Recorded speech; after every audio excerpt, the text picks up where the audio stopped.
Hey friends, the song did not line up at all with that fly through. My name's Aaron Ciotti. Everybody calls me Ciotti. I'm putting socks on because it is cold as shit in this basement.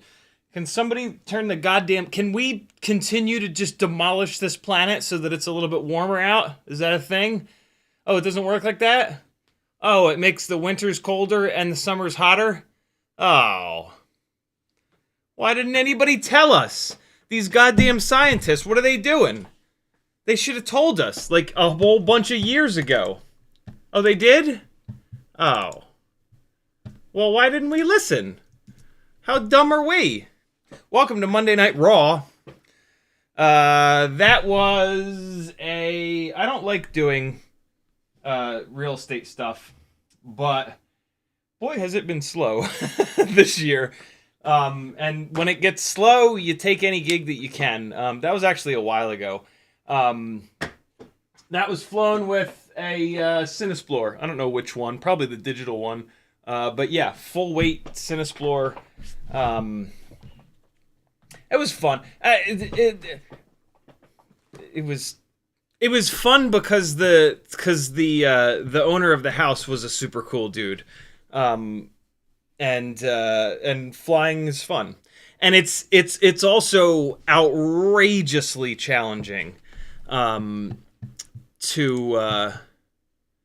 fly home, to do the home fly-throughs. It doesn't really make sense to do them, and I told them that. I told them, like, you know, just hire a photographer that's got a gimbal, and they'll do just as good of a job. But he was like, nah, man, you know, we met at so-and-so. I really love the idea of this. I want it to be different than everything else. And I was like, well, you know, I'm not the only person doing these, but it is pretty rare. And so, you know, I went and flew drones and made some money. And that's I'm very lucky to be able to do that. And so, yeah. There's that. That was, how long ago was that? That was 4 or 5 months ago, wasn't it?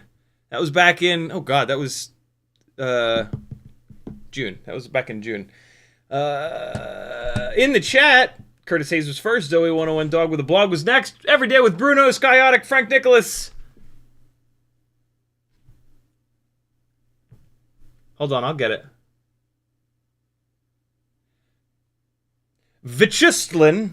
I think I got that pretty close. Render, C. Joe, Douglas 6, McMucus, Skull 901, Vichuslin, how close did I get? What scale of 1 to 10? How close did I get? Justin Muller, Notice, Scotty Scott, David 4F, Orex 38, Doubles FPV, JMP FPV, Denzel the Terrible 661, JP Spin, Paulie Shortcuts, Notice, Vography, thanks for subscribing, friend. You're gonna love it here. As long as you like cursing and both dick and dad jokes. Denzel the Terrible, Gerard Bosch, Paulie Shortcuts, Nabil, Justin Muller, Denzel the Terrible, Skull Render, Green Thumb, Paulie Shortcuts. What's up, everybody? Thanks for coming. Stay a while and listen. First person that knows what that's from gets nothing! If you want to talk directly to me in the chat, all you got to do is type CiottiFPV. If you do that, it'll light up an orange for me. You can do it with each other. If you want to get Notice's attention, just type the word Notice in your chat comment. Notice, do you ever have does that ever happen when somebody just types Notice into their message? A whole bunch of people figure out how to use the word Notice in something that you're saying tonight. And it'll drive Notice insane, because every time you type Notice, it'll light up an orange for him, and he'll think you're talking to you. But then he'll get excited. If he's anything like me, he'll see the orange and he'll get excited, like, oh, someone loves me. And then he'll look and he'll go,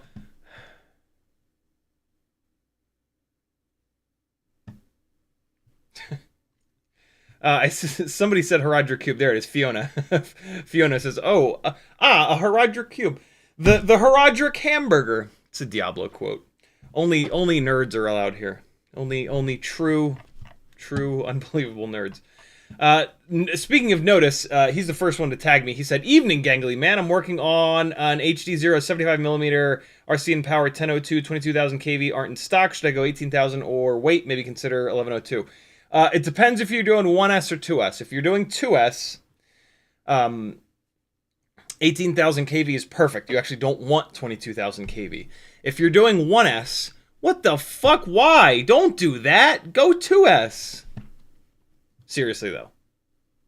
Go 2S. Tell me more, Notice. Notice says, what closet is this pilot standing in? I was actually in the bathroom. I'll show you exactly where I was. One of the most fun things for us, nobody else, when you're at certain gigs where you have to hide, it's very fun to try to figure out where to hide, because you have to be invisible, but you also have to have signal for the whole area that you want to fly in, and it's just like a really weirdly cool little challenge. I'm right in there. I'm right in here. Let's see if you can catch any of me as I fly by. Nope, you won't be able to. Not even a shadow, goddammit. That's how professional I am. There's not even a shadow on the effing door. Put your head down on the desk. Put your big head down on the desk. That is a quote. That's a quote from a stand-up routine. Hold on. I think it's Lewis Black. Put your head down on the desk. Put your big head down on the desk. I use that quote a lot. It's weird. Lewis Black. It might be in here. It might be in here. I recognize this. If it weren't for my horse... Yeah, it might be in here. Copy link address. I'm putting that into the chat. Somebody do me a favor and watch that clip and see if he says it. What was that? Oh man, Lewis Black is the best. He is the goddamn best. He's hysterical on Instagram. Oh, there it is. Yeah, there it is. Amazing. I mainly just wanted to make sure that I had the quote right, if I'm super honest here. What else is happening in chat? Danzel the Terrible says, how many times are you going to say my name? CiottiFPV. Twice, maybe 3 times. Striker says, what are some of your favorite analog 19mm cameras? Oh God, I don't think I have any, man. I haven't run a 19mm camera in like a millennium. Why are you running a 19mm camera? Run a 14mm nano camera with an adapter. The nano cameras are no different in terms of image quality and sensor size and stuff, and they're lighter, and then you can just run an adapter, and then someday when you get rid of the frame that uses giant 19mm cameras, you'll have a 14mm camera. So yeah, I'm gonna suggest that you don't buy a 19mm camera. But here's what I will say. In the world of not tiny whoop analog cameras, I tried loads and loads and loads of them, and then I ended up settling on the Foxier Toothless Nano Starlight. Super low latency, and it's not a true Starlight camera, but goddamn is it close. And so that gives you the range to fly, and it also works totally fine during the daytime. So you have this massive range that you can fly. You can fly all day long, and then you can fly deep into golden and blue hour. The fireworks, the firework edit, which is one of my favorites that I've ever done, and it's also the hands down the easiest edit that I've ever made, was flown with that camera.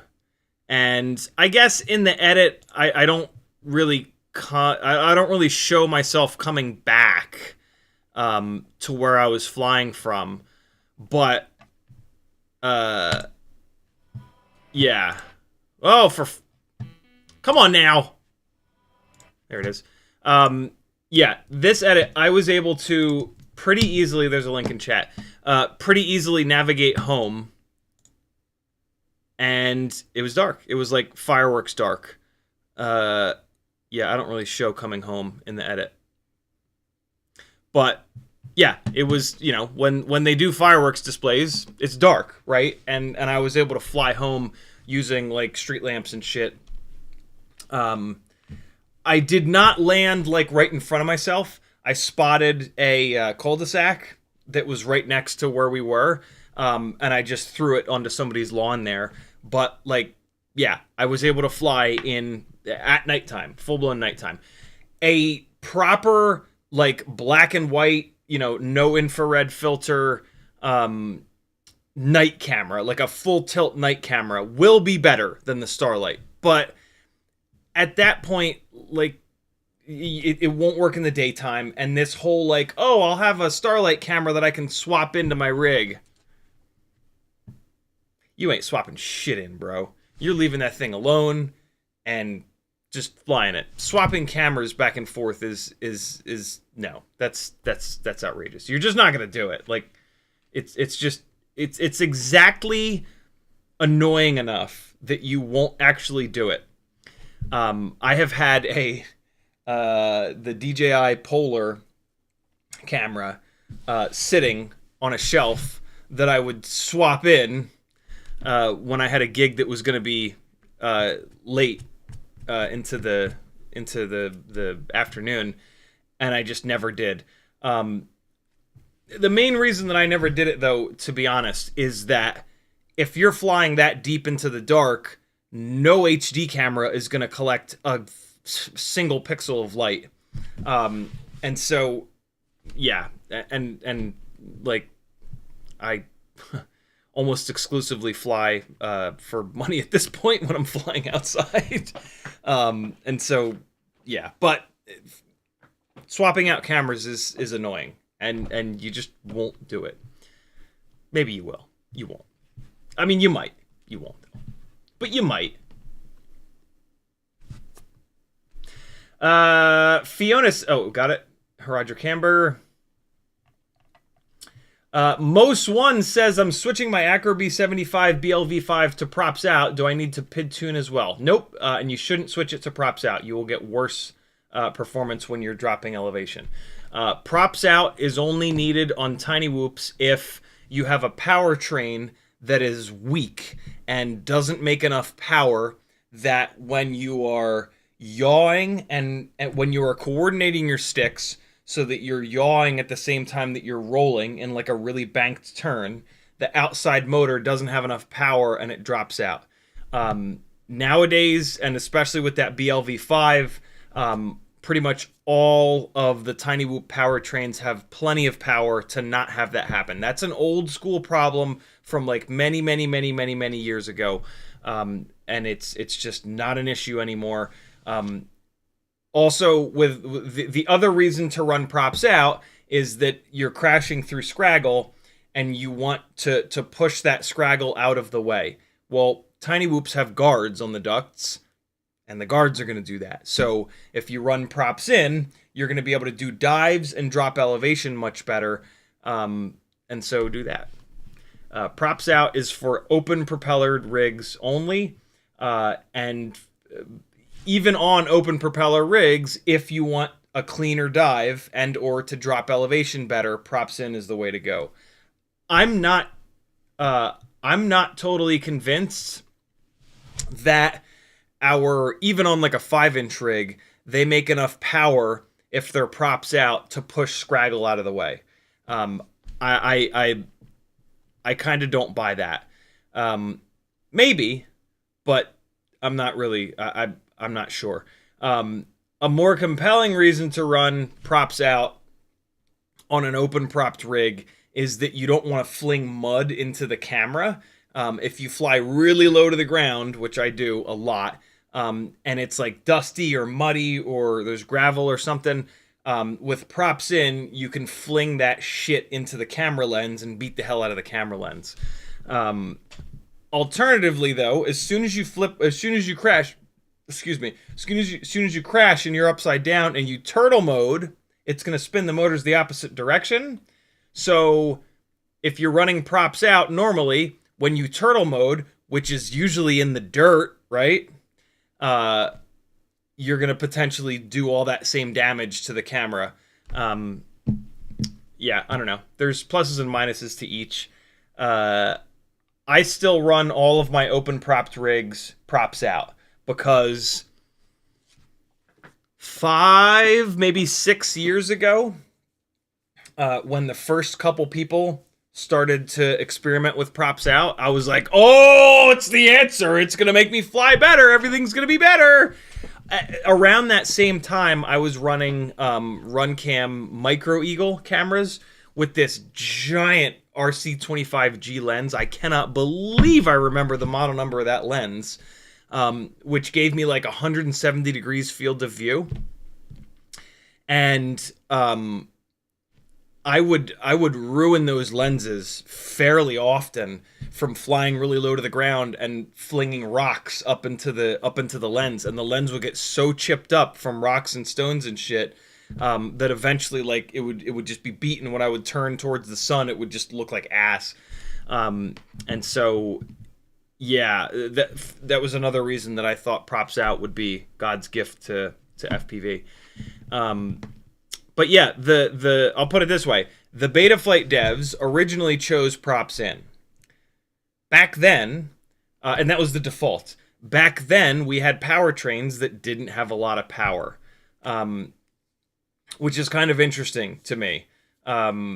Obviously, they didn't notice the roll and yaw coordinated sticks deal where it would drop a motor out. But yeah, I don't know. There's pluses and minuses to either, and I just hit you with most of them. So make the decision based on those differences, not based on some schmuck on Facebook that said, props out's better. Dig, dig, dig. I switched to props out, and now I'm a better person. Don't believe anything you read on Facebook or Reddit. More than 50% of the FPV info on both of those websites is dead ass wrong. I'm not kidding. More than 50%. Striker says, ever notice how notice the what did that look like? Notice. Take a screenshot of that and put it on. When it was in different tenses, I think it's probably a mess. But take a screenshot and put it in general nonsense on my Discord. I want to see. If your name was in orange 18 times. Danzilla says, taking a dump while flying a job. What a life. Oh man, I should have sat on the toilet in there. Striker says 2S 75 motor recommendation. My current favorite is the RCinpower 1002, either 18 or 19,000. I forget which it is, but yeah, RCinpower makes a 1002 that's either 18 or 19, and it's awesome. The T motor 1002, 18 or 19,000 kV motor is also really good. I think the RCinpower is a little bit better. The BetaFPV 1102 18,000 is a monster. If you want more power than what the RCinpower 1002 is going to give you, the BetaFPV 1102 is the way to go. The RCinpower motor has gobs of power though. Like you're motor limiting it down to like 75%, 80%, and it rails there. And so if you wanted more power, you could go to 85 or 90%. Yeah, not a whole lot of reason to go with the BetaFPV 1102, but if you have a set, if you have a set of the Beta 1102s, just use them for sure. But if you're buying a motor, I think I would buy the RCinpower motor. It's a little bit lighter. Yeah. Scrolling back up because YouTube did the thing as it does 7,000 times per live stream. Render says, did you see Chris Rosser's motor comparison videos / charts recently? I did. We've been talking about them over the last couple of live streams. I actually, you know what? That actually reminds me though. I watched it on my phone and I couldn't see the entirety of the chart, and I wanted to rewatch it, but I haven't had a chance to. And so, well, you know what? Screw it. Let's actually take a look. Let's take a look, because I do this a good amount with Chris's videos. Take a look at the charts and kind of discuss them. So we're looking at the actual KV here, the measured KV versus the rated KV. And I'm surprised. I'm surprised that these are so close. In the much less scientific testing that I've done, the KVs have been way the hell off. And there are definitely some that are way the hell off. Oh boy. Let's see if we can pick the worst offenders. I bet you the worst offender is Happy Model. So this one's pretty bad here. This is T-Motor. Oh yeah, T-Motor's been really bad in the past. This next really bad one is T-Motor again. What's this one? Oh, this one's Newbie Drone. Here's a Newbie Drone that's way off. The T-Motors are always rated much higher than they actually perform. We got one that's rated in the opposite, another Newbie Drone that's way off, but in the opposite direction this time. The actual KV is much higher than the rated KV.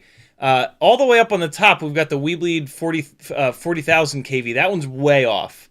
And then, what's this third one down? This third one down is another Happy Model motor.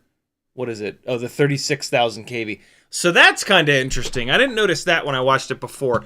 The two really high KV Happy Model motors, the Weebleed 0702 40,000s and the Tiny Whoop 36,000s, they both measure out much lower than their rating. But here's the thing. All the way up at the top is the Weebleed 40,000 KV motor. So the highest rated KV motor is the highest KV motor out of all of these. The BetaFPV 0702 30,000 KV motor, which is what comes on the Air 65 Champion, which I've been saying for the last couple of weeks has mega power, and there's absolutely no way in hell is actually 30,000 kV, is the second one on the list. So that's kind of cool because that totally validates the flight performance that I've been talking about. And then the third one down is the Tiny Whoop Firefly 0702 36,000, which is another happy model motor. And so for the most part, the higher the KV stamped on the bell, the higher the KV you're going to get. It's not exact, but still, if you want the highest KV motor that there is, it's the one with 40,000 KV stamped on the bell. If it were actually turning 40,000 KV, it would probably catch on fire and burn your house down and kill your children. So it's maybe a good thing that they overrated it. We've talked about this quite a bit in the past, and some folks in the industry have confirmed for me that different companies are using different methodologies. They're just using different voltages to check the to rate the KV. And since there's like little to no standardization in FPV in general, we can't like point our finger and be like happy model are wrong. Like they're, I don't know. There probably is a right way to do it, but I bet you nobody's doing it the right way. And so, yeah, different companies are measuring KV differently, and so we get different results. This is what happens when nobody gets together and gets all of the, and it does a Zoom call or a Skype with all of the motor manufacturers and says, hey, idiots, let's measure KV this way. The end. So, yeah.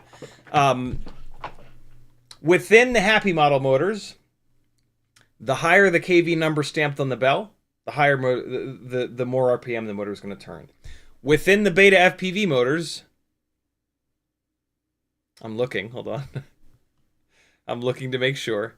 Yeah, it looks like within the BetaFPV motors, the higher the number stamped on the bell, the more RPM you're going to get from the motor. Yeah. So, yeah. And now here's the other thing. Yes, KV is a great indicator of how much power the motor is going to make. Arguably, it's the best indication. Of all the different things that make motors make power, how high of a KV is the best indicator of how much power that motor is going to produce. But there are a dozen other things that impact that. Stator size is hands down the second most important thing. If I had to guess, the third most important thing would be, I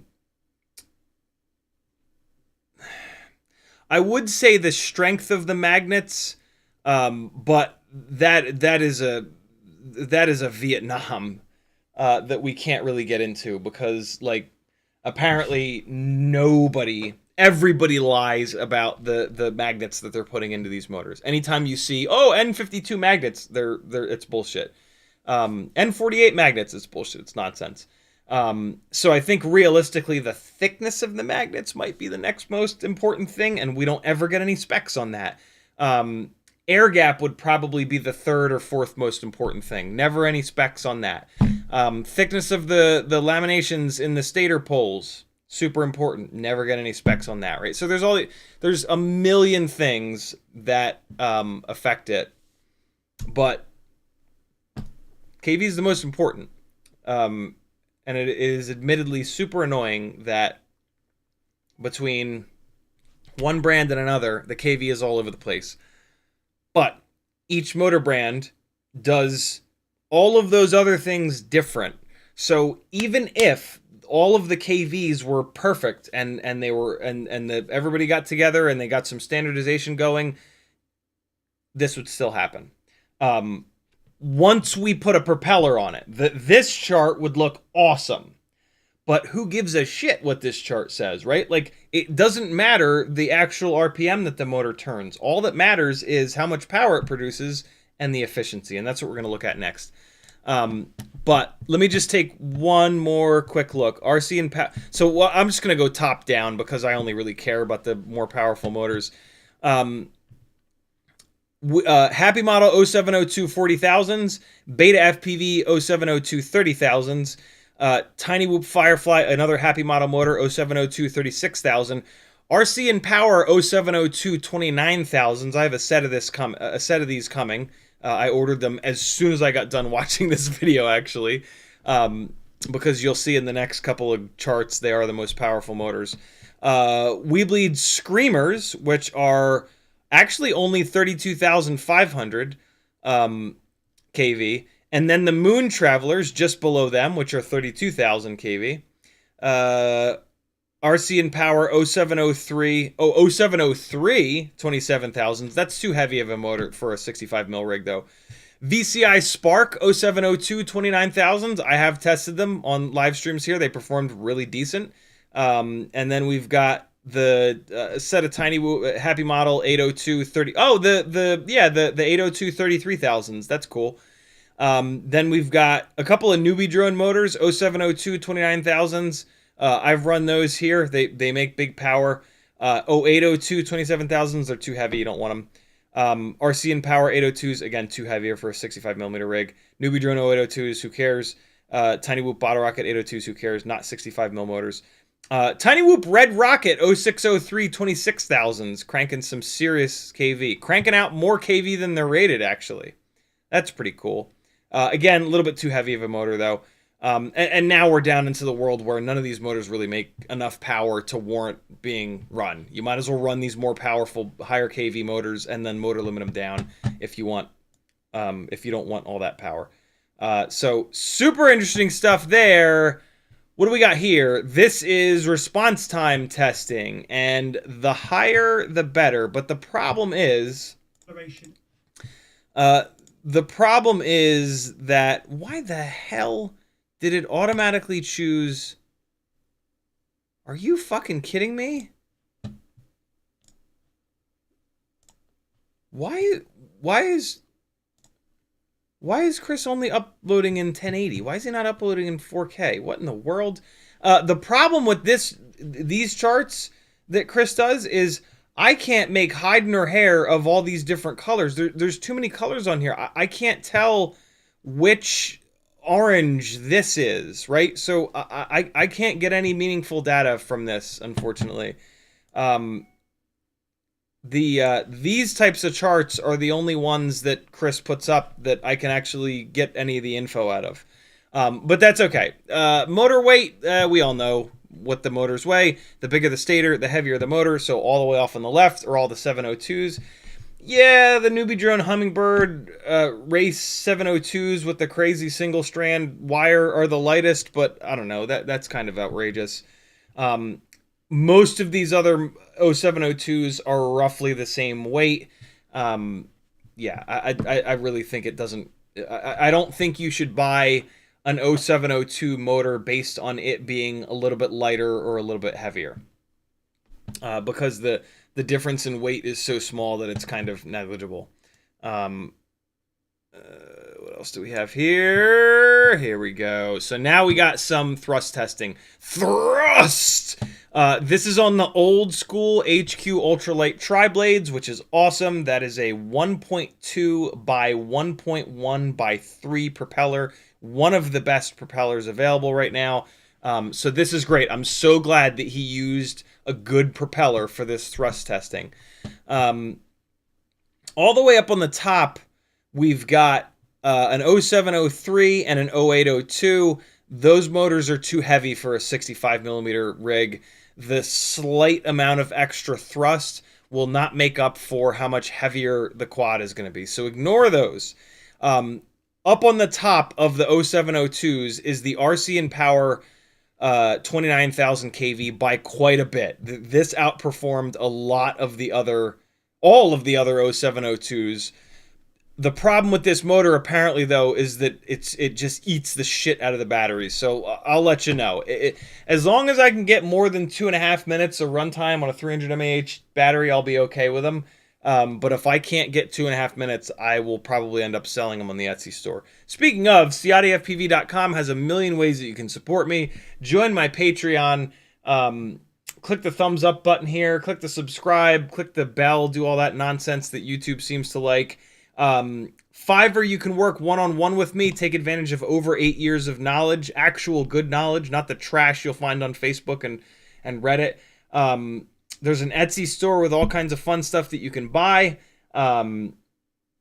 What else? You'll see. Go over to CiottiFPV.com. I've got a ton of affiliate links. Affiliate links are free money. Make sure that you're using them. If not mine, someone else's. It's hard to do YouTube full-time, and we really do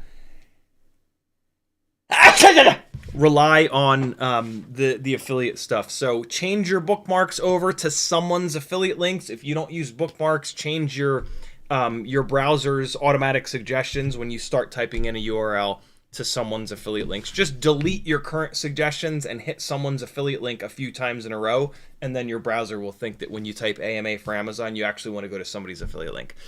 Do that, and those of us that are making content that you can watch here on YouTube for free will keep making content, and then you can keep watching it and keep learning. So yeah, the RCinpower 0702 29000s just shit stomped everything else. Although, I mean, not really. Let's see. They're making roughly, it looks like they're making about 41 grams of thrust. That's pretty impressive, actually. 41 grams of thrust times 4 is 164. What's the, what, 164, what do these things weigh nowadays with the battery? I don't even know. I'm going to weigh the Air 65 Champion. It's not the lightest rig. It's also certainly not the heaviest with one of these batteries. So 25.5 grams, call it 25 grams to make the math simple. So 25, 50, 75, 100, 125, 150. So roughly 6.5 to 1 power to weight ratio. That's not bad.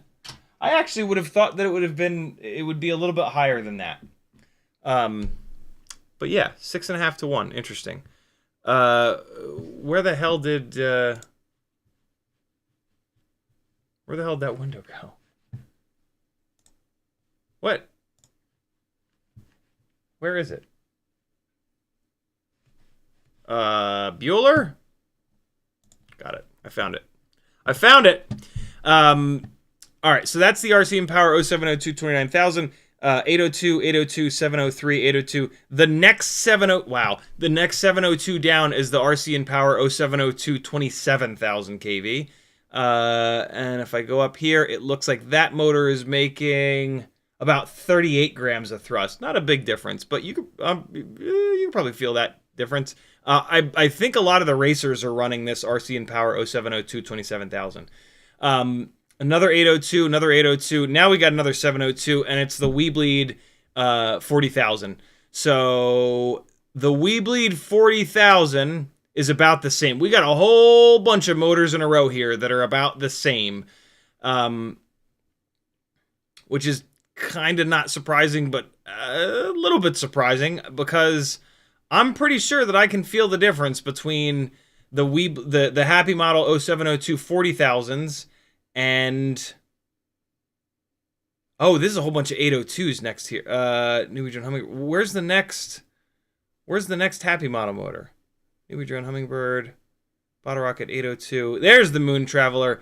So the Moon Traveler, which is a Happy Model 0702 32,000 kV, is making. Oh, okay, yeah, that's why I can tell the difference. It's making. Looks like about 34 grams of thrust. So we're talking about 34 grams of thrust versus 37 or so. I'm actually kind of surprised I can feel that difference. Times 4. I'll be damned. That'd be a good blind test. That would be a really good blind test. Where are the rest of the 702s? There's the Moon Traveler. Oh, that's super weird. The 32,000 kV Moon Traveler made a little bit more thrust than the 36,000 kV Tiny Whoop Firefly. I wonder. I don't think Chris tested more than one motor of each of these. I don't blame him because there's 5, 10, 15, 20, 25, 30. It looks like damn near 30 motors here. Any of you that have gotten a fresh set of motors, put them onto a quad, onto a tiny whoop, and spun each one of the motors up individually in the motors tab will know that of those 4 motors, there's always one that's low and one that's high. And so I'll bet you that the Moon Traveler 32,000 kV motor that he picked out of the box was a hot one, and then the 36,000 kV Firefly was either one of the 2 normal ones or one of the low ones, because I'm pretty damn sure that I've been able to tell the difference between the Firefly 36,000s and the Moon Traveler 32,000. So that's kind of interesting. 803. Here's the Weebleed Screamers, the 32,500. A whole bunch more 802s, 803, 603. And now we're down into the realm of motors that don't make enough power to really matter. So that's interesting. I'm shocked that there's not a bigger variance in the amount of thrust that these things make. But I don't know. Maybe I'm actually just more sensitive to the amount of power that these motors make than I thought. What is this looking at? RPM at 4 volts and 1 amp. I'm guessing that this is an efficiency test. Tiny Whoop Semi. Oh yeah, it's totally an efficiency test because it's all these low kV motors are up top. I don't really care that much about efficiency, if I'm super honest. This is a good one. Motor responsiveness. So this is a super important test. So purple is how quickly it accelerates the bell and propeller. The gray is how quickly it decelerates. And there's a big old variance in the deceleration, which is wild. The higher the better on here because it's RPM per second.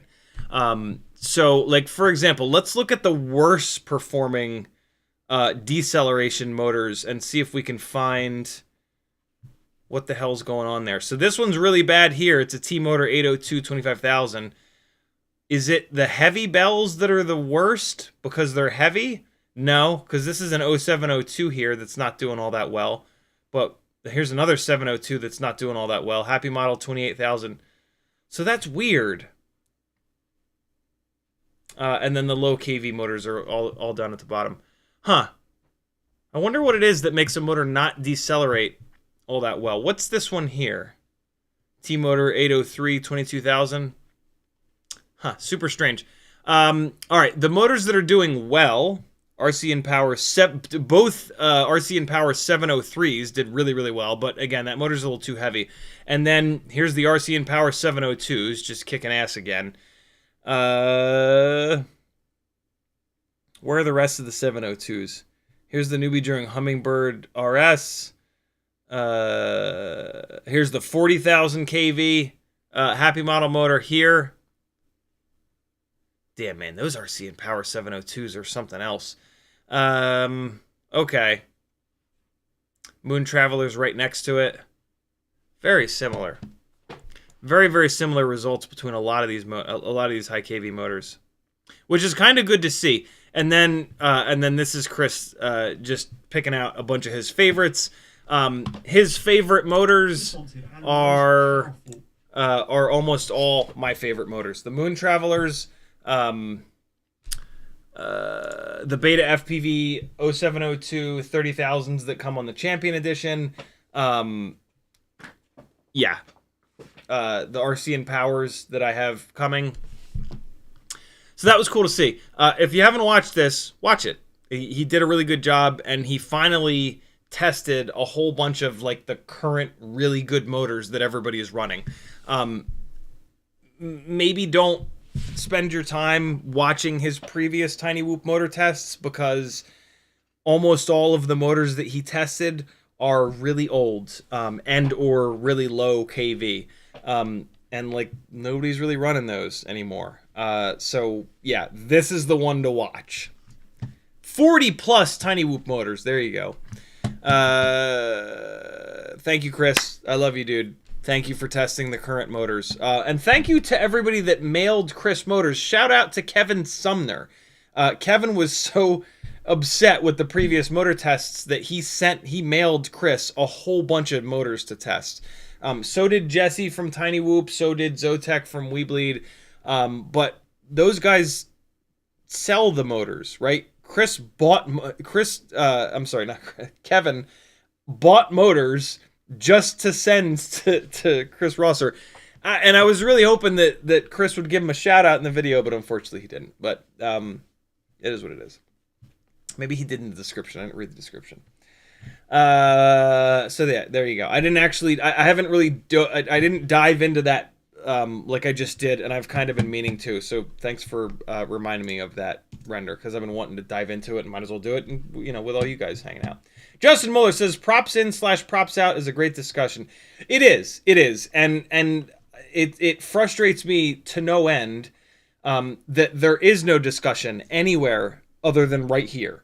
Like, every single other spot I've ever heard anyone talking about props in and props out is one person coming in and saying, props out is better, and then somebody else comes in and says, props in is better, me, and then somebody else comes in and says, props out is better, because I changed to props out, and my rig five is better.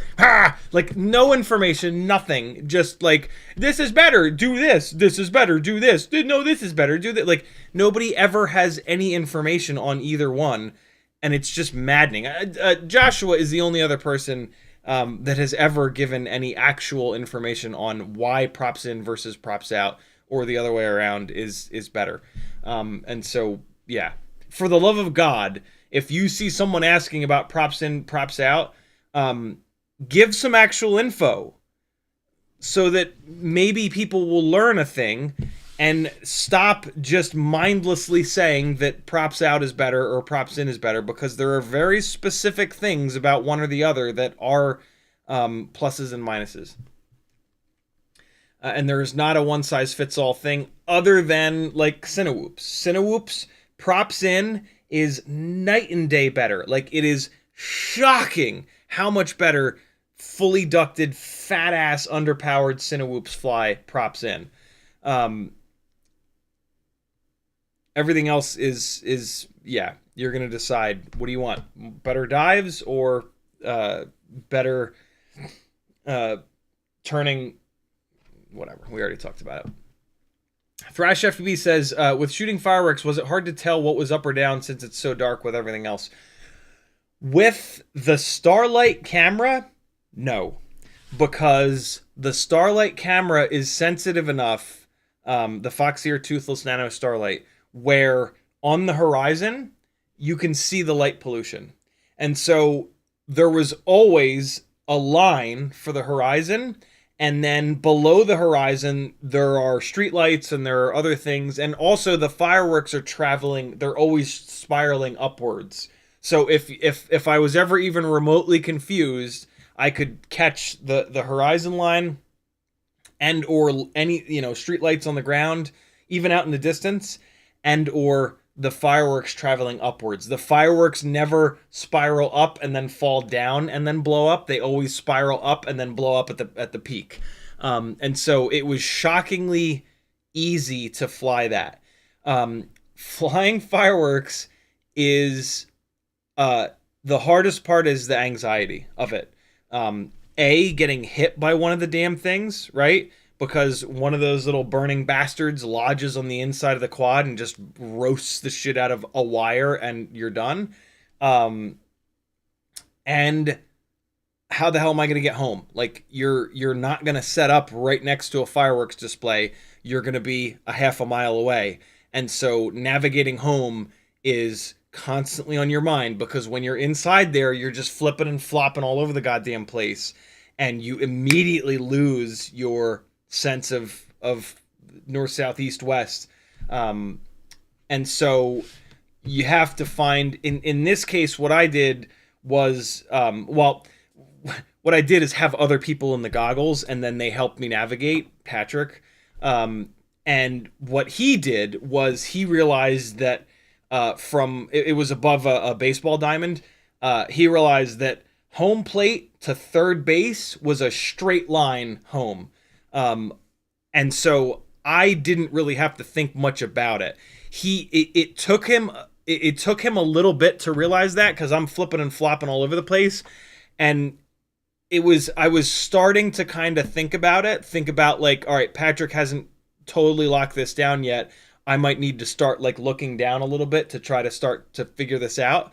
Right around that time, like, he confidently figured it out, and I was like, cool, I can just keep, flying the subject rather than trying to figure out how to get home.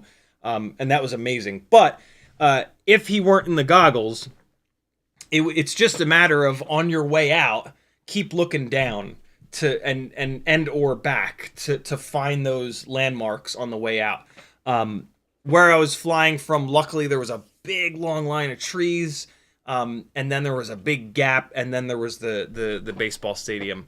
Not a stadium, just a baseball thing in the middle of the field. That was not a big fireworks display. That was like whatever little town fireworks display. It wasn't a small fireworks display, but it wasn't like a Mercedes-Benz Stadium or anything like that. It was just a whatever town in the middle of Georgia fireworks display.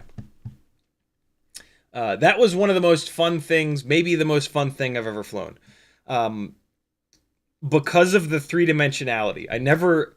I'd never thought about the fact that, like, obviously I knew this, but it had never really registered that fireworks blow up in a ball. Because whenever you see them, they blow up, down, left, and right, and they feel two-dimensional. When one goes off 50 feet in front of you, and the things are whizzing by up, down, left, and right, and you fly inside of them, and you look around, and you're inside of this sphere. That's pretty fucking cool. You got to get inside of the explosions, though. That's the sketchy part, and that was the part where it was like, fuck it, let's just do it. Like, below where the fireworks are being launched from, there's nobody, right? Like, it's super unsafe to be down there by the mortar tubes. So it's weirdly safer to be right on top of the damn things, because right below you is safe. If you're at a distance, there's a chance that you're over people, and that's way more sketchy. Because if you fail safe, you're gonna fall into people, and that's nasty. So yeah, it's weird. Like, if I had gotten hit by one of them and fallen out of the sky, it would have been totally fine. It would have sucked, because I might not have been able to get the rig back. But yeah, if you ever have a chance to fly a fireworks display like that, do it. It's wild.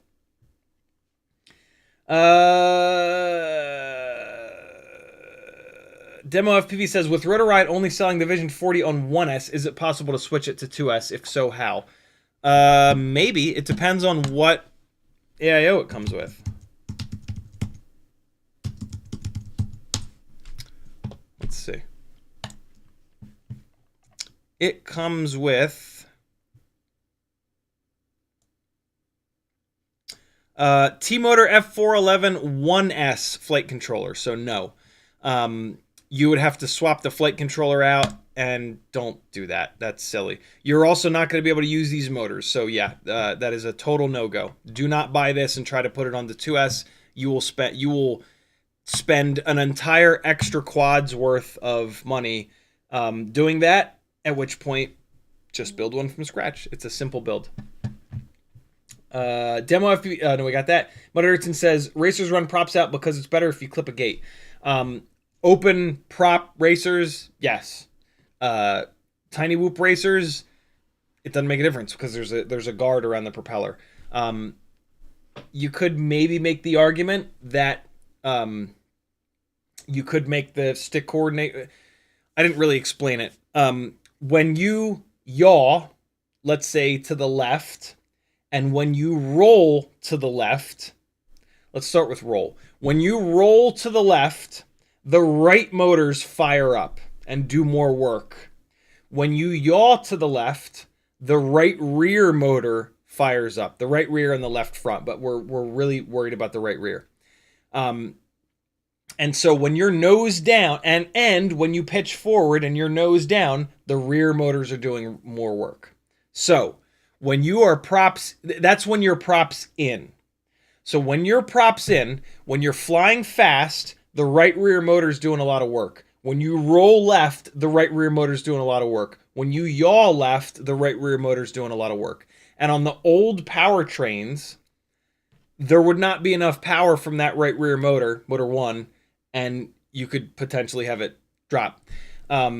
You could make an argument that with racing, because they're going for efficiency with tiny whoop racing, you want to spread that load out to the left rear motor. And so when you go to props out, the yaw, left yaw, spins up the left rear motor, motor 3, and the right front motor. And so it shares some of that work that's being done with that left rear motor, not with roll, not with pitch, but just with yaw. So when you are in that like funnel turn, which racers do a lot, potentially you're going to get a little bit more efficiency from that left rear motor. All of our powertrains have enough power that they don't fall out of the air anymore, so it's not really much of an issue unless you really care about that extra 0.5% maybe of efficiency. I couldn't care less. I would rather have a rig that dives better, and that's what props in does better.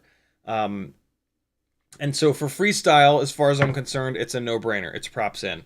For racing, you could make the argument that it's props out until you race a course that has a big dive, and then maybe props in would be better because it dives flatter and it's just more predictable, and the motors don't ramp up as much, which is the last thing that you want when you're doing a dive trying to hit a gate. So yeah, pluses and minuses. But as far as I'm concerned, on Cinewhoops, props in, no questions asked. And then on everything else, on tiny whoops, I think it's pretty easy. For freestyle, props in. For racing, maybe props out. Maybe make up the decision course specific. Maybe just run props out, whatever. For open propeller rigs, you got to choose. Is your rig having a problem where when you do dives, the motors wind up and start to push you forward? Then go props in. Some rigs don't do that when they're props out. Mine, for example. And so I still have props out on all of them. Someday I'll experiment with props in, though, on them. Justin Mueller says, maybe you can show... and also, for the record, I really wonder. I really do wonder. I would say that hitting gates is an even less likely scenario that props out is actually going to help. There's so much placebo that I would not be surprised if it's just all placebo. There's just, I went props out and it did better when I hit gates. I don't know about that, man. Like, you're hitting the gate so hard that, like, are we really first of all, when you hit the gate, look at this. I even have a race rig. Look at this shit. This is a rig that I'll never finish. Racers fly like this. When you hit something like this, props in and props out don't matter at all. So I really don't know about that. But if you come in flat and you're hitting a hard ass gate, right? A lot of those gates are made of like PVC and shit. I have a really hard time believing that these little ass motors have enough power behind what a race rigs weigh, 450 grams, 500 grams maybe, at 60, 70, 80 miles an hour. I don't think so, bro. I don't think it makes a difference. That's just me, though. I could totally be wrong, but, like, you see what I'm saying here? That's a bit of a stretch if they ask me. I think with scraggle, with little thin scraggly branches, yeah, maybe. But I'm not so convinced there either. But I could totally be wrong. I hope I'm wrong, because all my open prop rigs are props out. So, Justin Mueller says, maybe you can show the video. I've sent you the difference. It wasn't my video with the difference being showed. What are we talking about, Justin? I don't know what we're talking about. Moss1 says, perfect, thanks, man. You're certainly welcome. Yeah, tag me again. Tell me what we're talking about. I have zero context. I also don't know where you sent the video. So let me know both of those things. Oh my God, I'm very behind on chat. By the way, we are. I forgot to say this. We are gonna, if I have time. Jesus, it's 11 o'clock already. Well, let's talk about it now then, because I might not do any of the actual work, but like you guys have seen me solder a million times, and so like, yeah, I'm gonna build an ultralight 75mm 2S analog rig, and the parts that I'm going to use are Mobula 7 V4 frame, Tiny Whoop, where are they? Hex, the light ones, the EX, 802 19,000 kV motors with the 1.5mm shaft, Mobula 6 canopy, Runcam Nano 3, TBS Pro 32 Nano. Admittedly, this is just an excuse to do this build. This is the BetaFPV 12 amp version 3 AIO that I use for the walk snail builds, but the walk snail, the third walk snail VTX has now cooked on this build, so I don't have a VTX for this AIO, and so I figure, what the hell, quick solder up a Pro 32. This V4 Mobula 7 frame is lighter weight than the V3 frames that I've been using and that I really like. This is the lighter one here. Right, so we've got a slightly lighter frame.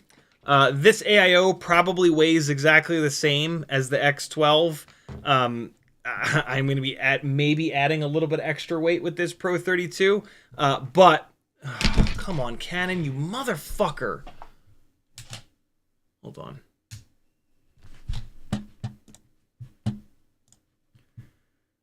Man, they need to fix this. Please, fix your software, Canon. Oh my God, this is a disgrace. You are a disgrace to the camera world. Which is super sad, because I've loved Canon cameras for like 20 plus years now. There we go. All right. God, fix your software, man.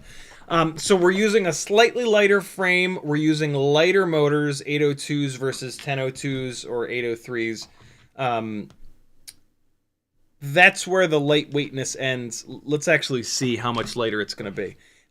I'm not totally convinced that these 802s are going to be up to the job and are going to give the amount of power that I want, but I'll just crank the fucking RPM up and see what happens on them. So the lightest 2S analog 75 that I've got is this one on the sub 250 0803 motors, and it is 26.2 grams. I am missing, oh man, I'm missing a bunch of stuff here. Well, frame, motors, canopy, VTX, camera. I need to put some sort of an antenna in here. This is a really lightweight antenna. I'll run a lightweight antenna on it. I'm forgetting a little piece of plastic. Motor screws are there. I'm forgetting the canopy screws. This is 23.1 grams though. So this, my guess is going to be that it's going to end up at like 24 grams or so. So yeah, 24 grams versus 26. It'll be lighter. I don't think that's enough of a difference to really, for me to really notice, especially flying outside, where the gaps that you're going to shoot are a lot bigger. Inside the house, 2 grams is a massive deal. Going from a 20 gram rig to an 18 gram rig, it's night and day. Outside, it probably won't be that much of a difference, but I'm super curious about an 802 motor at the right KV, 19,000, on 2S. So realistically, this build that I was going to do tonight, but I will probably just work through chat for the next hour. This build is kind of an excuse to see if the 19,000 kV motors, the 802 19,000 kV motors, work well on a 2S analog setup, compared to 1002s or 803s. So There you go. Now I don't feel bad about the fact that we're probably going to just talk through chat for the next 50 minutes, and then I'm going to let you all go to sleep. I hope that's cool. You've seen me solder before. Pick any stream with any build, and you'll see me solder, and I give you guys a lot of the same tips. If you have soldering questions, put them in the chat, and I'll give you a proper answer rather than you just watching me screw things together and fart around. More importantly, if there was like a professional splooting competition, this dog would be the goddamn grand champion. I've never seen a dog that so consistently stretches out his rear hip flexors. Look at it. Look at him. Look at him. Look at this dog.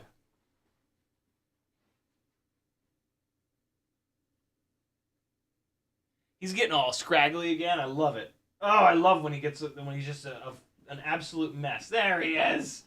Oh, you little monster.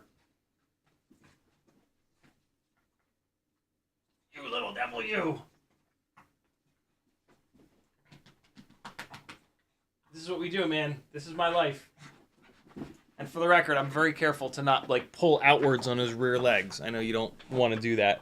I always push it. Like you'll notice whenever I get him, like I grab his rear legs and I like push in. Like whenever I flip him over, I push in, and then I flip his little ass over. Oh God, here he is. There he is. We'll play tonight, buddy. We play all night long. You know this. All right. There you guys go. Here's your dog attack moment of the live stream. Maybe we'll fly a couple batteries. I'm not sure. Yeah, we'll fly a couple batteries because I can talk through chat questions, and I did put 6 batteries in the live stream title, and I do want to continue to fly these HQ ultralight biblades. So yeah, I haven't totally lied about the title of the live stream. Where was I in the chat here? 661FPV says, it was FPV Skittles that started Team Props Out when he was sponsored and testing for BetaFPV when the 75X came out. Jesus, that's forever ago. 2S 75mm and going Props Out made it fly better at that time. Yep, back then, the powertrains were so underpowered, myself included. Props Out made a massive difference. I had all kinds of problems 4, 5, 6, 7 years ago with tiny whoops that were props in, dropping out of the air. When you would roll and yaw with the nose down, the right rear or left rear motor would run out of steam and it would fall out of the air. And Props Out was a full-blown solution to that. But nowadays we've got powertrains that are so much more powerful that it's not a big deal. And the better elevation, the better performance while dropping elevation and doing dives with props in is amazing. And I have not seen any negatives from going Props Out to props in on everything. I had everything on Props Out, and I've slowly but surely gone to props in, and I've never seen a single rig fly any worse. And admittedly, I've not seen them fly any better, tiny whoops. I've not seen any of the tiny whoops fly better props in. But when I was still Props Out, and I was on a couple of gigs, this is going back about 2 years. I was on a couple of gigs, and I was staying in hotels that I was flying and doing massive dives, like hotels with like big 5, 10, 15 story like central areas that are just a dream to fly, with rigs that were Props Out, because all my shit still was Props Out back then. The tiny whoop diving performance sucked. As soon as you get it into a dive, the motors start to wind up and it just pushes itself forwards, and then you can't do a proper dive anymore. You got to do stupid barrel rolls on the way down or like whatever, and that's just dumb. And so yeah, it should be better now. I've not had the opportunity to do a bunch of big dives with tiny whoops since I've gone to props in on everything, but I will at some point. It's only a matter of time. But yeah, I was solidly on Team Props Out with everything for many, many, many years. It wasn't until maybe like last year at some point that Mark Spatz, UAV Tech, put a video out about how much of an improvement there is with Cinewhoops when you go from props out to props in when you're trying to drop elevation. And then I took that, my theory is that it has to do with the prop guards. And I started going props in on the tiny whoops, and the performance didn't change at all. And yeah, that was that. 1B67-4H built a 2G4 with 40,000 kV motors, and he's having trouble when off throttle free fall. I can still hear the motors spinning. Any suggestions? I mean, they should be spinning. Are you saying that they're spinning too much? If the motors didn't spin when you're free falling and you're off throttle, it would just flop all over the place. Like, the motors have to spin. That's air mode doing its thing. If the motors are spinning too much, then try backing the PIDs off or adding additional filtering, and that might help. But it's hard for me to troubleshoot this when the answer to your question is that they need to be spinning, right? Like, I don't have enough to go off of here. I'm just kind of making guesses, but an easy way to check this is to grab the master multiplier and move it down a little bit and see if the behavior changes. That is a really good troubleshooting point for a lot of issues that happen in flight. Either grabbing the master multiplier and going up or down, and just see if that has an effect. It's probably not going to fix the problem, but it's going to tell you something. And so see if that has an effect, and then you've got a little bit more data to kind of try to figure it out. And if you're going to ask somebody to help you troubleshoot it, it's going to help them a ton. So that's a really good first step for you. Denzel the Terrible says, noticeable difference between RCinpower 1002 and 1003. Notice is wondering, I'm sure, if the KV is the same. The RCinpower 1003s, in my experience, and everybody I've ever talked to about them, just demolish your batteries. And the 1002s have plenty of power. So there's really not a lot of point to going up to the 1003 on a tiny whoop, unless you're doing like a 2-inch build or an open prop 2.5-inch build or something like that. But I've not run them there, so I can't really speak to that. But yeah, on a 75mm tiny whoop, there's no need for any more motor than the 1002s. They make all the power in the world, and they're nice and light, and yeah. Curtis Hayes says, I have a 2G4 that used to work fine, but recently tried to fly it, and the VTX can't lock with my Speedy Bee VRX on my HD0 goggles. It slides sideways, never locks. Other VTXs are fine.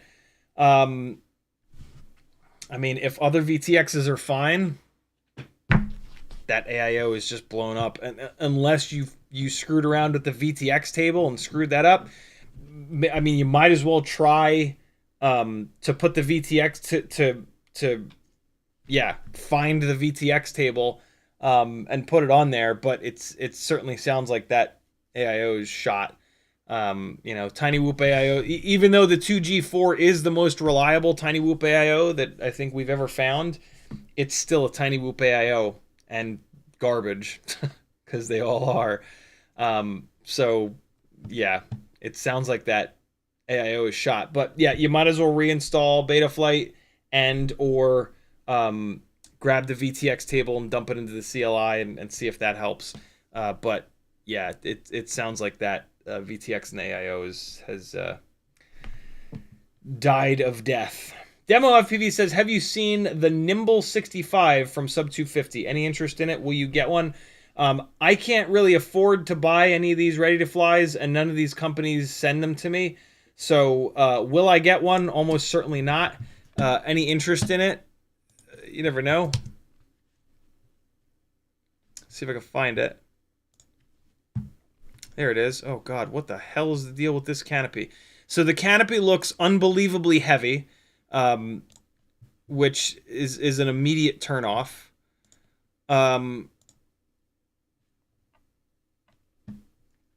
It's got 702, 27,000 kV motors are on there. That's a little bit light. Oh, God, it's 21 grams. Nah, I'm not interested in it. 21 grams is just way too heavy. It's because of that canopy. That canopy is super cool looking, so people will probably buy this. But for anybody that wants something that flies good, this canopy is a terrible idea. Like something that looks good like that is almost always going to be like outrageously heavy. Wait, 720p? What? Hold on. Okay, that's frustrating. That's just a lie. Yeah, zero interest in it, nor should you. I have a real problem. So like, maybe that camera is 720p, but you're not getting 720p because it's analog, and I have a really big problem with that. That is a super shitty thing to do. I get why they do it, and that's just good marketing, but no, that's shitty to say. Hey, the camera is 720p. You're gonna get crystal clear video, and then you put it through a VTX that absolutely does not support 720p because analog does not support 720p. It's what is it, 480 or 540 or and yeah, and I consider that to be like just a shitty thing to do. So I'm not giving them any more airtime. I'm not interested at all. It's too heavy, and yeah, they won't send it to me for free, and I just can't afford to buy all these bind and flies. You shouldn't get it either, though. That's too heavy. 21 grams is too heavy. You can build something that outperforms the shit out of that. Moss1 says, I also switched Acrobee 75 BLV5 to the Mobula V3, Mobula 7 V3 frame, and whoa, saved 4-ish. Oh, right. Saved 4 grams. Yeah, because of the carbon fiber brace, the BLV5 frame is super heavy. Yeah, that's a good switch. That's a good switch to make on the Acrobee 75 BLV5. Nice. It must fly a lot better with that decrease in weight. I couldn't believe how heavy that thing was when I got it, but man, did it fly decent for how heavy it was. Justin Muller says, now we need a long-term durability test for 0702/0702 SE motors. It's hard, man. The durability, I am not a big enough sample size for that, which is why I typically don't really do it all that much. I had high hopes that these BetaFPV 0702s, the 1mm motor shafts, would be like infinitely strong. Lots and lots of people on Facebook and Reddit say that if you buy an 0702 from anyone other than Happy Model, the motor shafts are way stronger. I've never found that to be true. I've run plenty of other motors. I was hoping that magically these BetaFPV 0702s would prove that to be right, and they absolutely do not. This right front motor is already starting to get banged up, and I think the left rear is starting to get banged up as well. So, as I've said for many, many, many years, 1mm motor shafts are not thick enough for hard bashing on these tiny whoops. They're not that bad, but down below the motor bell, the motor shaft on all of these 702s is 1.5mm. And then they neck it down at the bell to 1mm. What the hell? If they just left the whole motor shaft 1.5mm, we wouldn't have any of these problems, as evidenced by the Weebleed motor 0702 bells that they individually sell, or when you buy their new Screamers, they come with a 1.5mm motor shaft up here, which will just never bend on a 65mm rig. On the 75mm rigs that are heavier and more powerful, you can bend these 1.5mm shafts. It's not that bad though. You got to really hammer the hell out of them to bend that 1.5mm shaft. 1mm to 1.5, that's 50% more thickness, right? That is massive. That is a huge difference in strength. And so, yeah, none of the 702s with 1mm motor shafts are going to be quite durable enough for me, for how hard and often I crash. It might be for you. It's not that bad, and these little motors are pretty inexpensive. So yeah, it's not the end of the world, but it's a super bummer that they didn't choose 1.5mm. Maybe Enough of us will buy the Weebleed 1.5mm stuff. You can just buy the bells. So if you have Happy Model 702s, you can go on Weebleed and buy these motor bells with 1.5mm motor shafts and put them onto all your Happy Model motors. At the moment, the only propellers that are available are the Gemfan 1210s. It's a totally decent propeller. I really hope that the HQ ultralight props start to show up with 1.5mm holes in them. The 1.2 inch ones, that is. But yeah, hopefully 6 months from now, all Tiny Whoop motors have 1.5mm shafts. All the propellers are available. And then God knows what'll be the next weakest link in these. But hands down, the weakest link on Tiny Whoops are the motor shaft, the 1mm motor shafts. And so I think if we remove that weakest link, they will get significantly more durable. I have a feeling that the canopies might be the next weakest link. Module 6 old school canopies are outrageously strong. So yeah, I don't know. Morton Upshot says, my Module 7 board may have died. What is the best board of 2024 that will replace it? Believe it or not, it's still the X12 in my opinion. That same X12 board that thing has for a 75mm rig, that's my go-to. Especially because it seems to handle 2S. One of these 2S builds is on the X12 board. Forget which one it is. And I've put a bunch of batteries through it and crashed the shit out of it, and it is still hanging in there. So yeah, the X12 is ultra magic because if you decide to go 2S, you can. You don't have to buy a different AIO, and it also works 1S. And I still think it's maybe the best 1S board. You could make a pretty good argument that the Air 65 5-in-1 board is better for a 1S 75mm rig. That's the board that they put on the 75 Air, the Air 75. My big problem with these current gen of BetaFPV boards is that when you unplug your video antenna, it has a tendency to rip the UF all off the board. And so I have a really hard time recommending the new lightweight BetaFPV boards because of that. And I have not heard or seen anywhere that they are doing anything to fix that. I don't think that they can do anything to fix that. I think that they've made the PCB so thin to save weight that it's just made the top couple layers of the board a lot weaker. And I mean, that would make sense, right? Like, they haven't said anything about it. Nobody has said, nobody else has said anything about it. So it's like, yeah, you want lightweight, you're going to sacrifice some durability. And for me, durability is super important. Super, super, super important. Morton Upshot says, oh no, we got that. Justin Muller says, to make you happy, props out helps with prop wash and yaw washout. Maybe on a low powered build, maybe.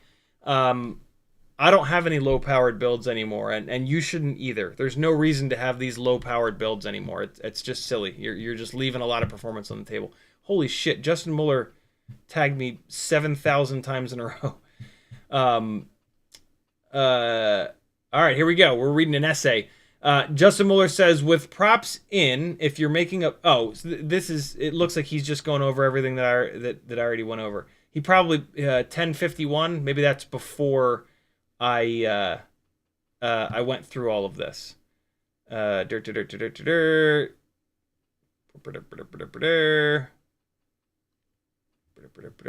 so he just typed out the whole thing that I already covered. And he says, "Are you happy now?" He probably typed that out like 1 minute before I went over it. Before I went over all that. YouTube just did the thing, scrolling back up to try to find my place. And there we go. Justin also eventually says, props out will also cool the poor 5 amp AIO.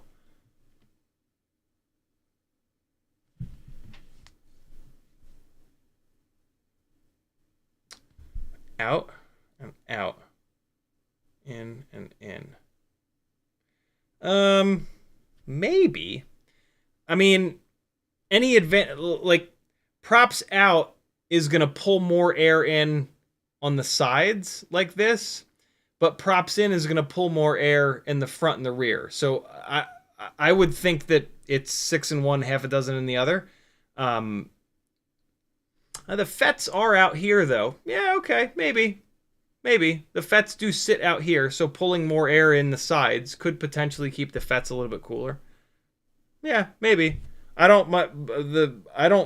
don't get too hot. I build them and tune them in the way that I don't have the overheating problems. Although I have had overheating problems in the past. That's interesting. I never thought about that.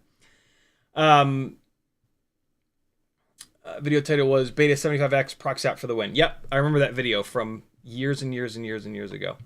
FL4MYG says, when you have the idle speed too low on a drone, what effects does it have when flying and flipping doing freestyle? It can potentially cause the motors to stall out. So when you do a really hard flipper roll in the middle of it, when you're zero throttle, a motor can basically stop spinning, and that'll cause the thing to just fall, like go completely off set point and almost fall out of the air. It'll usually recover. It's super obvious because you'll be flying it, or if you just like hammer the throttle and then go zero throttle and it starts falling through its own wake, that can put enough air up through the propeller to stop it, and then it'll kind of fall. It's super obvious. You'll be flying it and all of a sudden it'll and then it'll kind of recover. And so yeah, if you're flying a rig and it's like randomly like starting to fall out of the air and then catching itself, raise the idle speed and see if that helps the problem. Cheetonian says, please try the 1.5mm 40mm HQ biblades.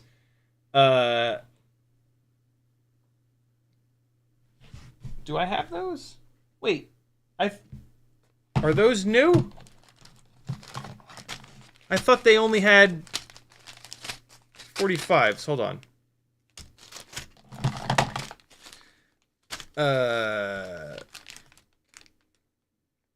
These are all my 40s.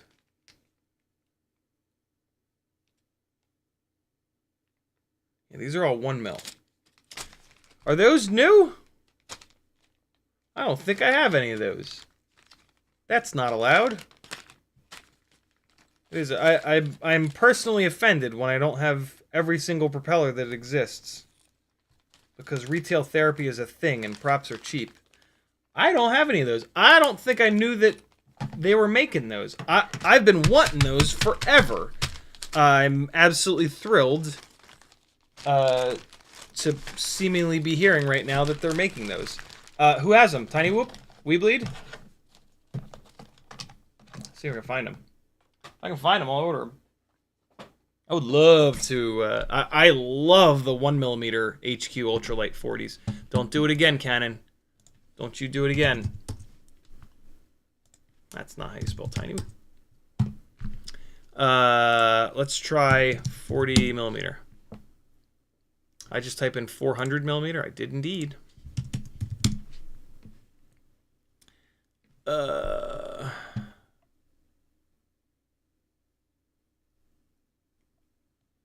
I'll be damned.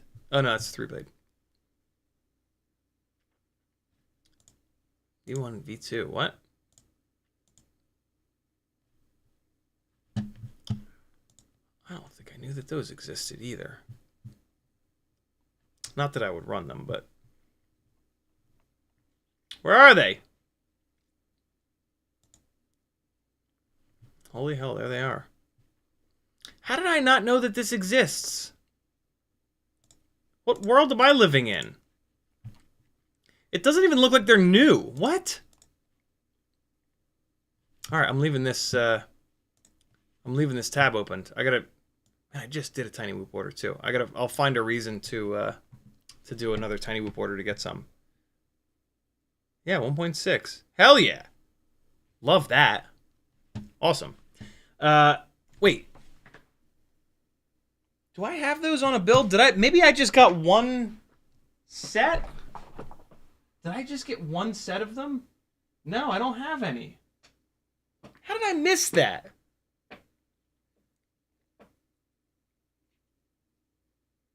I'll be damned. Okay. Yeah, no. I'm getting those as soon as I can.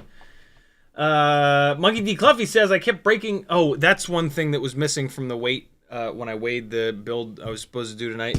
Propellers.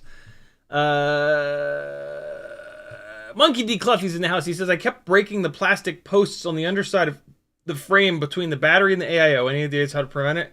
That's actually my build. Absolutely. I've had the same problem, and I have almost completely... I've ever since I've done this, I have not had the problem again. Do I really not have a single Mobile 7 V2 frame floating around here? Just E6000. It's just E6000 is the solution. Just put a little bead of it around the around those supports. Here you go. You're gonna have to pull the build apart to really get onto the top of it. But yeah, just run a bead of E6000 all the way around the top and bottom of those supports. The other thing it does is it makes the batteries fit a little bit better, which is like I didn't expect that. But yeah, that'll almost completely fix the problem. I've not had a single one break, and I went through 3 or 4 of them breaking in that exact same spot. Don't throw those frames away. Save those frames. Cut the other upper battery support off, and then you can put 2S batteries in it. If you ever end up doing a 2S 75 build, that setup, no top supports, if you run the BetaFPV 12 amp AIO, which doesn't have a USB port on the bottom, the Tiny Whoop 300 mAh BT 3.0 battery fits perfect in here. And this frame is 1 full gram lighter than the V3. Also, you don't have to run the motor risers on this frame. This frame is designed for 2mm tall motors. So save those Mobile 7 V4 frames that you've broken the top battery supports on. You'll use them someday. Look at this fancy little Tiny Whoop case that Custom FPV made for me. He sells these on tinywhoop.com, but I messaged him on Instagram. I said, yo, can you make me one of those cases with my logo? And he said, hell yeah, I would love to.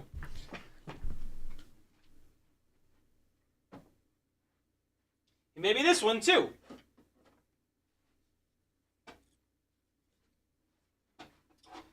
And he just seems like a genuinely nice guy. On top of everything else.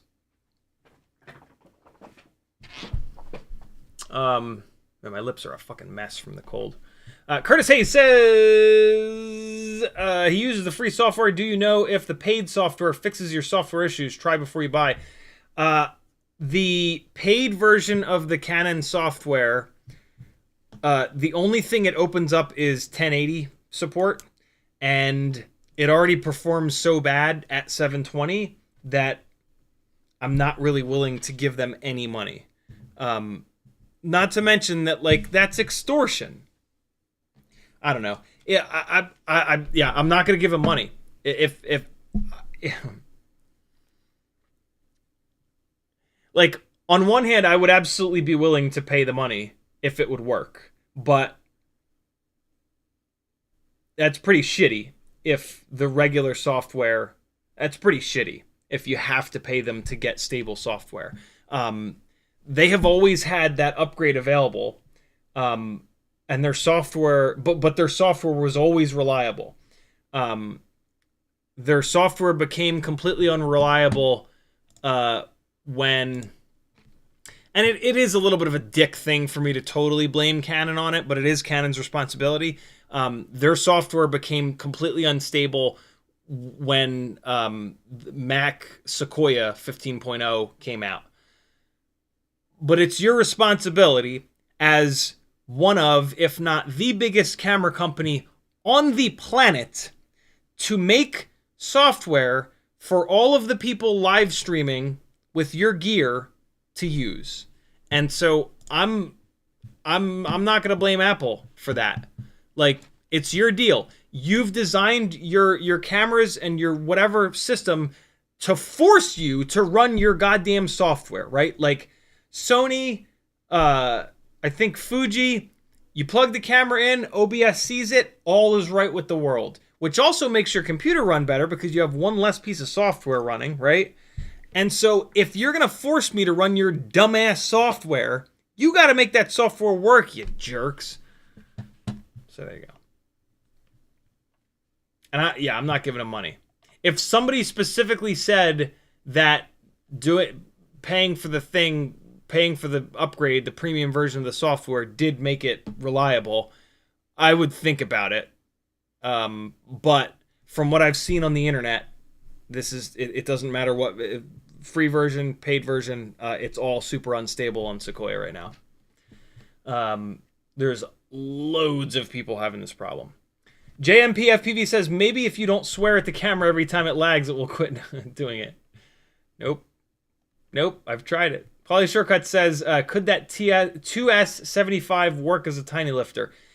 It pretty much is a tiny lifter. The tiny lifters have the exact same motors and a heavier frame. And so, yes, absolutely. And there will be... Oh! Okay, so I'm going to do this build just to... No, I'm not. That would have been the build that I was going to do.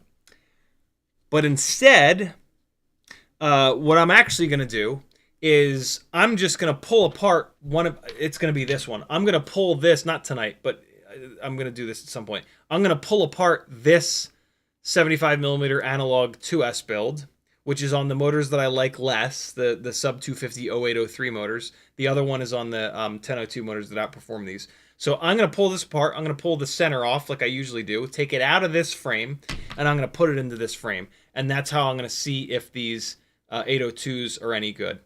I'm going to take... I am then going to put... I'm going to probably sell these sub 250 803 motors on the Etsy store, and I'm going to replace them with these BetaFPV 1102 18,000s that are sitting here in this frame. I'm going to take the Module 6 canopy off, and I'm going to replace it with this canopy. This, I think, was created by Angry Don. It's available over on Thingiverse, and it's for an Insta360 Go 2, and this is for a RunCam Nano. And I'm going to make a non-newbie drone tiny lifter with this setup. After I test the 802s. 802s, test them first. I could maybe do it with this BetaFPV 12-amp board, but eventually this is going to get linked back up with a Walksnail VTX. So maybe I'll just let this thing hang. But yeah, there will be another... this is going to be a... Well, maybe. This might be an ultralight tiny lifter. It depends. This is pretty heavy. The Insta360 Go mount on the other tiny lifters is extremely lightweight, but I have it in the newbie drone frame, which is a little bit heavier. So it might actually not end up being an ultralight tiny lifter, but it'll be a different tiny lifter, and it'll be a tiny lifter that uses the regular OSD chip, so I'll actually be able to see where I'm going. One of the reasons that I don't fly the tiny lifters very much is that they use newbie drone AIOs, and it's hard to see where you're going because their OSD makes the video feed kind of muddy.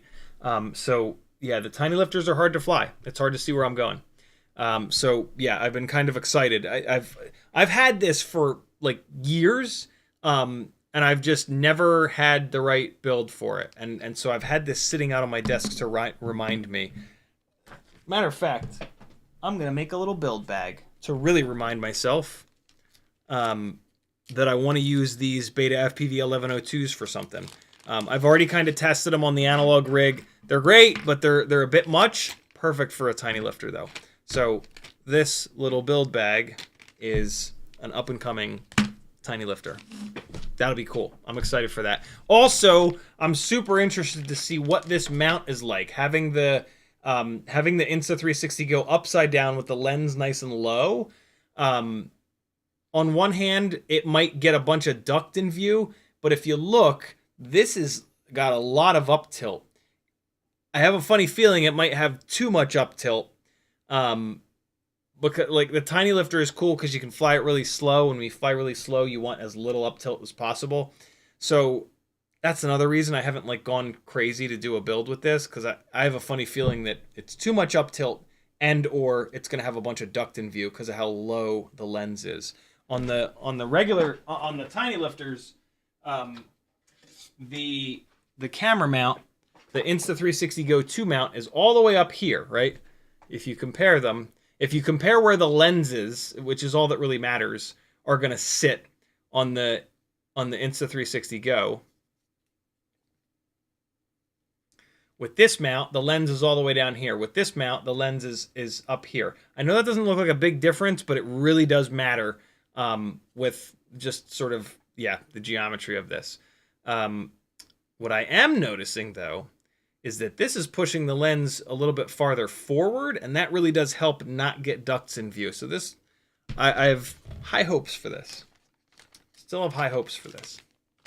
I don't love that the bottom of the camera is going to be sticking up so much, but I don't know. Maybe you can still get Insta360 Go 2s. Maybe.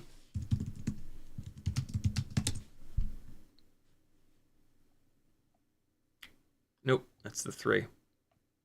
Oh, you can. You can still get them. Look at that. Ooh, that's fantastic. Boy, is that a lot of money, though. Jesus. I do have Geek Squad protection on mine. God knows if it's already run out, though. I've already had to use it once. Yeah, I don't know. More tiny lifters to come.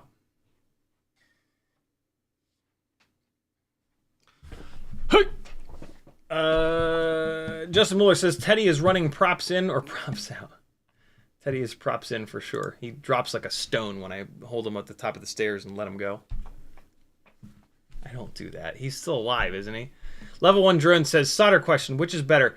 Place a bit of solder on the tip before soldering with flux, or just flux it and have the hot iron, no extra solder? Both, Level 1. Great question.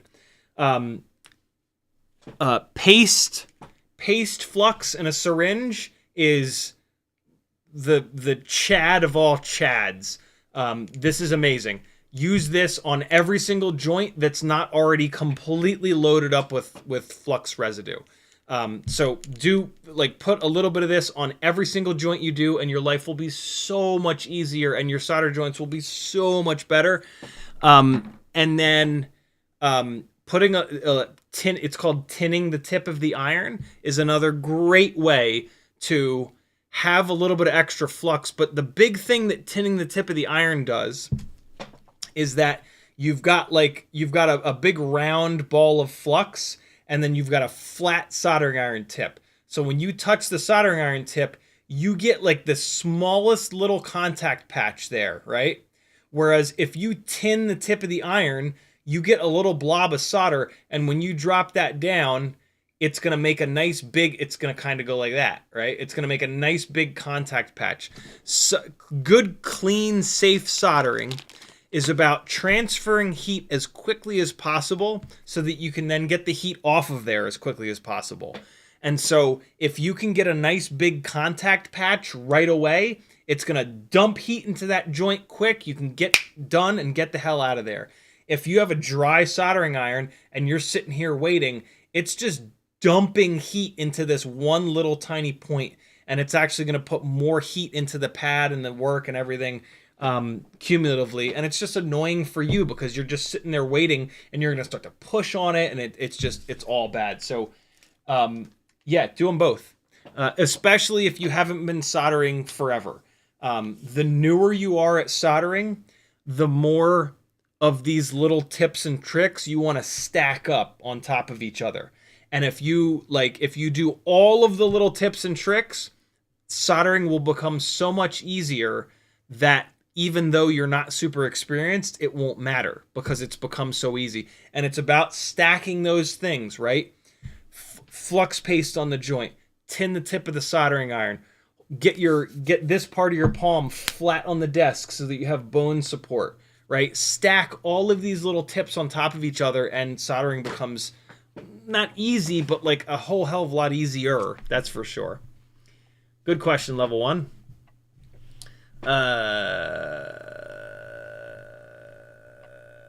Justin Muller says, I didn't was able to bend a shaft on BetaFPV 0702 or 0702 SE. Instead, the bell is bent. Oh my god. I've not done that. I've not bent a bell on a Tiny Whoop motor. How the hell did you do that? Jeez. YouTube did the thing again. Scrolling back up. Cheatonian with a $10 super chat. He says, "We bleed here. Buy some." Thank you, dude. Very cool of you. What are you saying, though? We bleed here. Buy some. Oh, We Bleed has them. What the hell? Everybody has them. The props, the 40 millimeter. How did I miss that?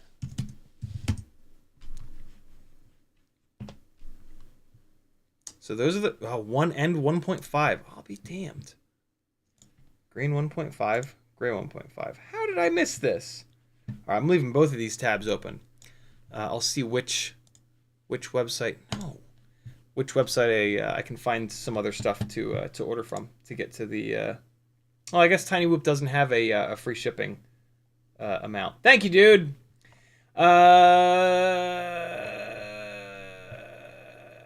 Render says BetaFPV put out a revision for the G4 antenna issue. Did they really?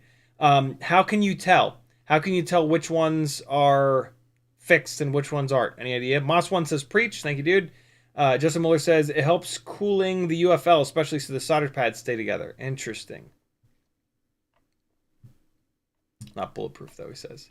Apache Smoke Wooded Snipers in the house. What's up, homie? Denzel the Terrible says, start a new streaming camera fund. No.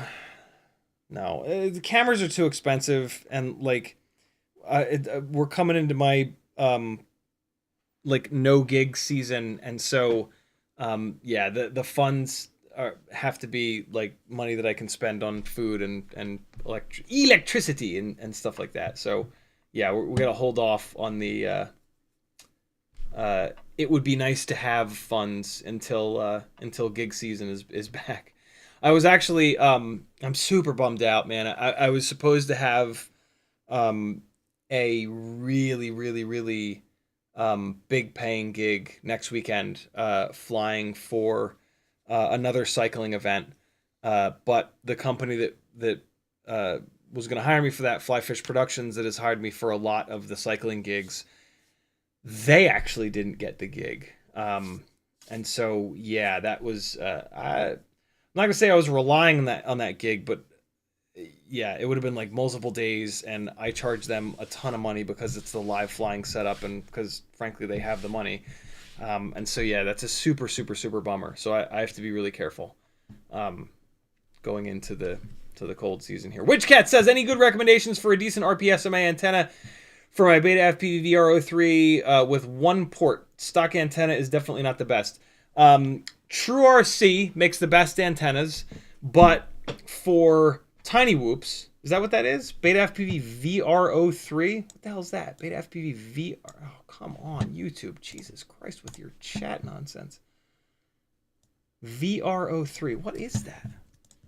BetaFPV VR03. Oh, goggles. Yeah, True RC. Buy True RC antennas. You can't go wrong. Get a little stubby. Witchcat says on Amazon. Yeah, True RC is what you want. God damn it, YouTube again. Stop scrolling me to the bottom. Justin Miller says, I don't know by removing prop or by crashing. That's wild. James Thomas says, so all the solder talk, what brand of solder do you use? MG Chemicals, I think. Yep, MG Chemicals. It's good stuff. Joshua Bardwell's page, FPV Know-It-All, has a link to MG Chemicals solder. Just use that, because there's a million different kinds. It's confusing. Just use the link that he's got. Which Cat says, sorry, so many questions in the stream. What's the best 4S battery charger that can do storage charge? No such thing as best. There's only ever just different. Same answer, actually. Go to FPV Know-It-All. Joshua has a bunch of... he has a whole charger and battery section. Just go by his descriptions of the chargers. He does a great job. Cool. I'm caught up. Let's fly some batteries, and it's probably almost midnight. Yep, 9 minutes left. Let's do a little bit of flying. Feel free to ask any last-minute questions that you may have. And then I'll see you guys on Whoop Wednesday.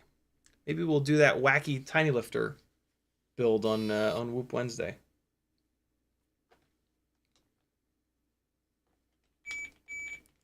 All right, this is the Air 65 Champion Edition with a slightly lighter weight antenna and HQ 1.2 by 1.2, right? Yep, 1.2 by 1.2 by 2 biblades.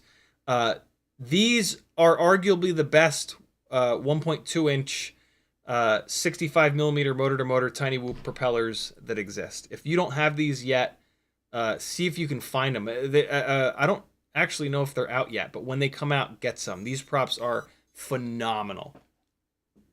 Really, really, really. I'm super impressed by these propellers. They make great power, and they are hysterically lightweight. Oh, God! Off to a good start.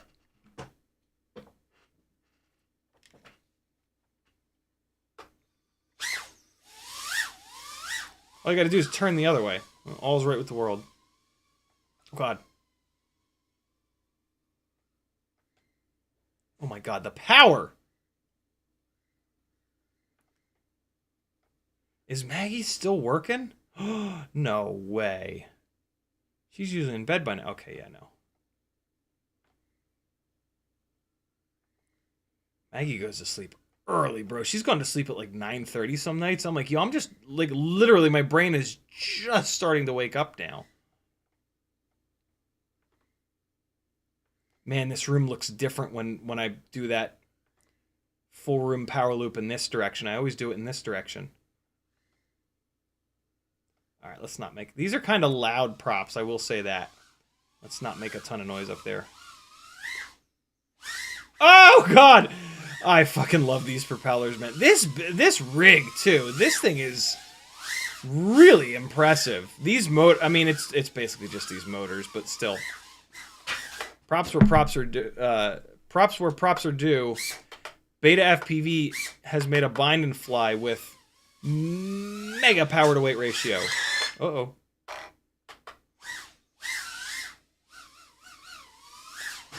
Oy, rejected. This room is weird without all the gates hanging from the ceiling. Oh, God. Oh, I don't know if I'm going to be able to get out of here. I'm in my flight bag. Luckily, I'm just right over here, though. Yeah, wasn't going to get out of that one. Which cat tagged me but didn't say anything. He might have dropped a link. You can't use links, brother.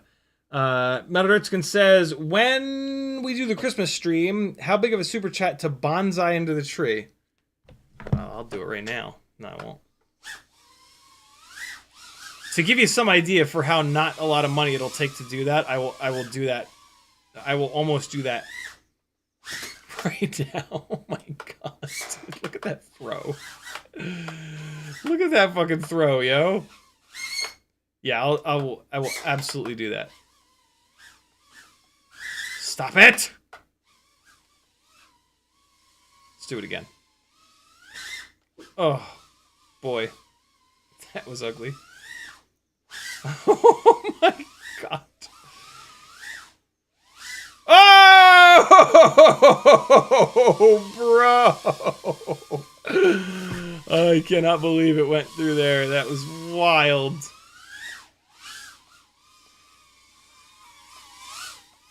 I'll be honest, man, I am enjoying flying around here without so many gates. It's a whole different thing. I don't like it as much, but like the change. Ooh, I'm hungry, yo. My stomach just went bananas. You know what it does? It lets me fly bigger.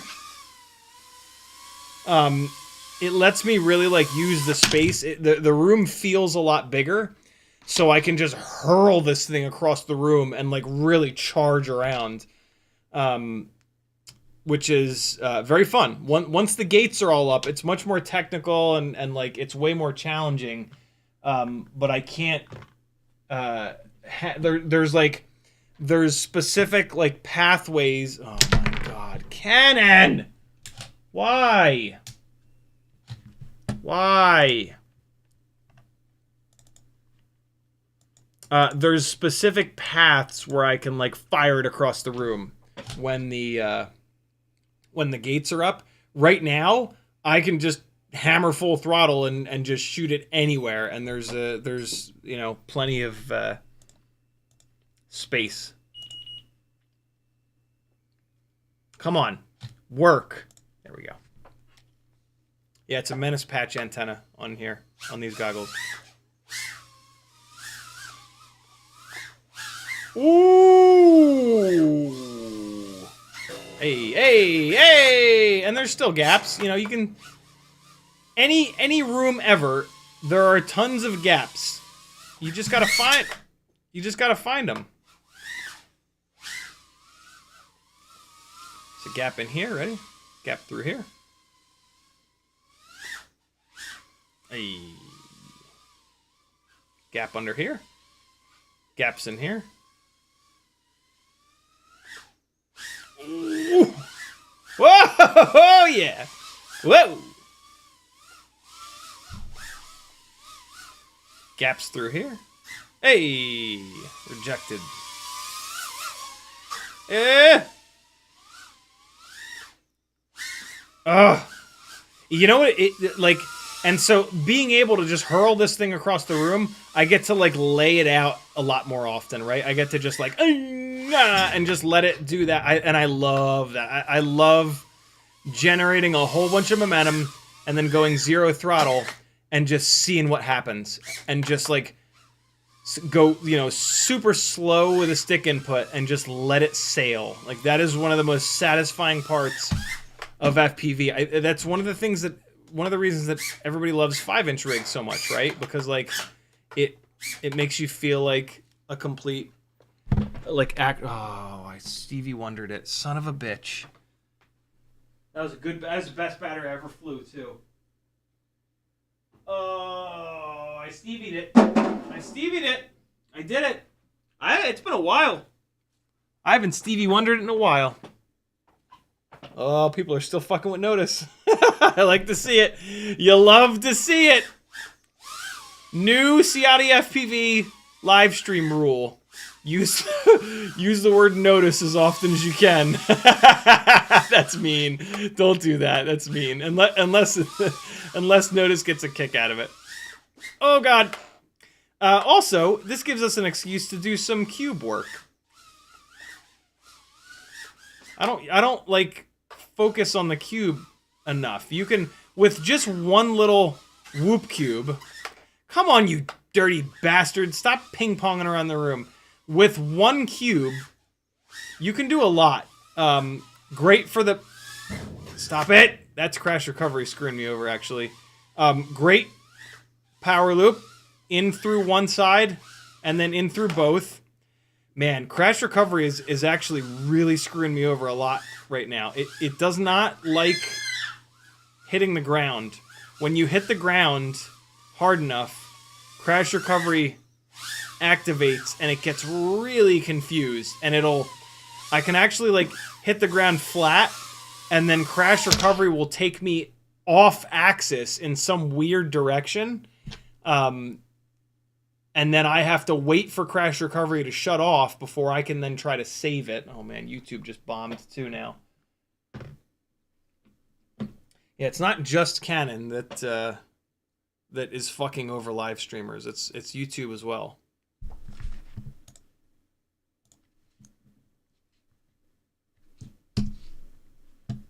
There we go. we're back. We're back. All right. Come on, stop that. Get out of here. There we go. Dan still is putting Stevie Wonder lyrics in the chat. What's up, Midnight Jesus? Popped in late. What's the 2S75 build? I have a couple different ones. The easiest one is just to do an X12. Basically, buy a Mobula 7 1S ELRS, and then buy BT 3.0 Tiny Whoop BT 3.0 300 mAh 2S batteries, and you can do the build like really cheap. The motors that come with the Mobula 7 1S are not the best motors, but they're pretty decent and they're about the right KV. You're going to need to motor limit them down a little bit, do like 80%. But yeah, that's like the super easy button for a really decent 2S analog 75 mil.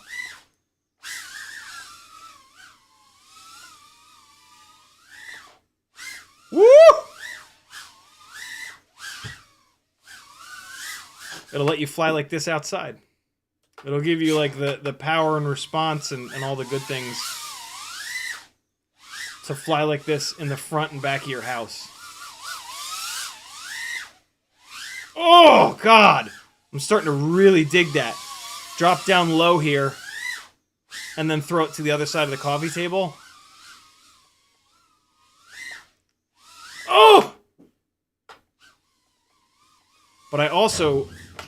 I'm really happy to have this this gap back. This is one of my favorites, but boy, is it difficult. Ugh! Oh, come on, you fartbag bastard. This one, back under here. Man, is it difficult to get this thing settled down. I will say this. It could just be because it has so much power, but...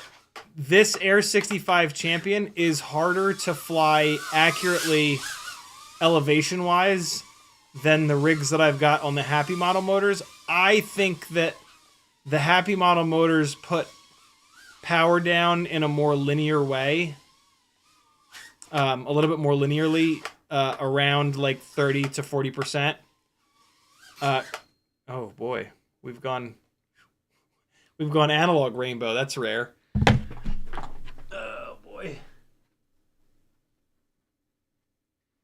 Yeah, I have a lot harder time flying low to the ground with this rig than my custom builds. It'll be fine once I power cycle it. See? The BetaFPV boards do that sometimes when you hit them really hard. It's annoying. Oh, God! Oh, here he comes. There he is. Oh, what is this bullshit shaking? What is this shaking? Oh, did I break this? Did I break another one of these canopies? No. Why is it shaking like that? What are you doing? Why are you doing that? Tiny Whoop. I've only got one battery left. But, hold on. Let's see if we can figure this out real quick. I'm gonna Stevie Wonder it. Watch me. Watch me. What's happening with you, little guy? Did the camera slip in the mount? Sure did. Oh, boy. Oh. Oh, we've got a problem here. Oh, wait, no. Okay, no. The camera just slid forward out of the mount. I hate these G-string mounts, man. I really don't like them. This is the best of them, I think. This BetaFPV one, but I just do not like this style of camera mount. I'm very spoiled though. The Mobula 6 canopy is just magic. Off-axis says, what camera angle do you use on your indoor whoops? It's like 10 to 15 or so degrees. Yeah, not tons. Because when you run tons of up tilt, it's hard to slow down. but not like zero. Zero up tilt just feels super weird to me. So yeah, the camera basically just slid forward, and you can't have that in this mount because of the way the mount like tightens on the front part of the camera. And so I just had to unscrew the little screw in the front, push the camera back, and now retighten the little screw in the front here. And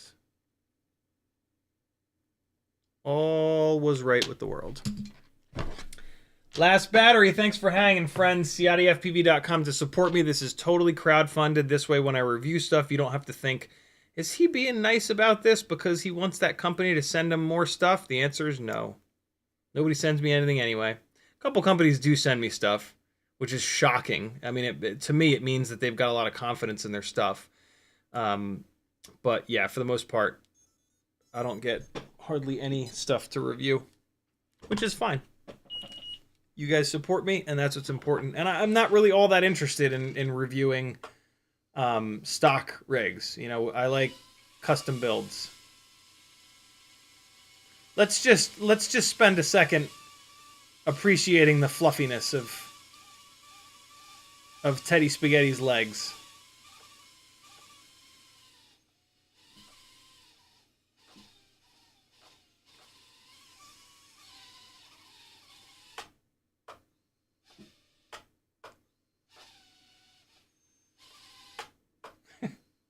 I can do this all day.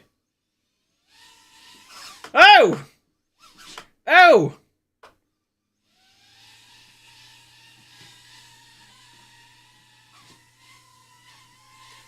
Let's just do this the whole battery.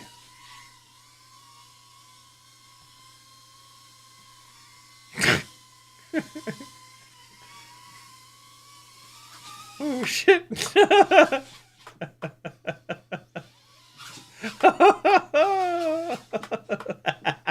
He's bared his teeth now. Look at him.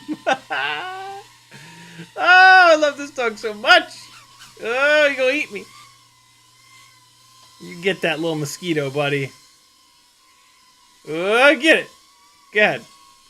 Get it, big tough boy. Why, he'll get it now.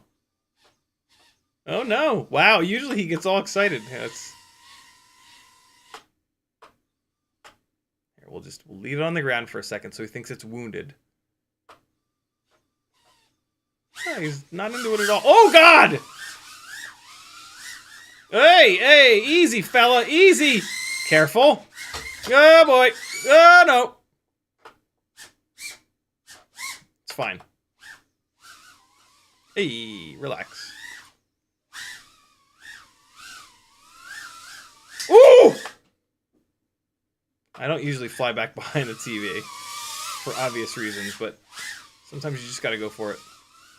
Hey! Oh no! Ooh, we got it. Ah! Ooh, we're back there. We in it. Oh God!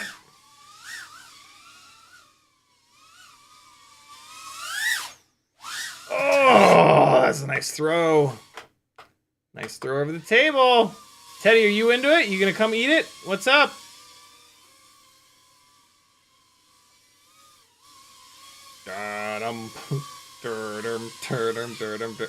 I'm not Stevie Wondering it, am I? I was pretty sure I was gonna Stevie Wonder it.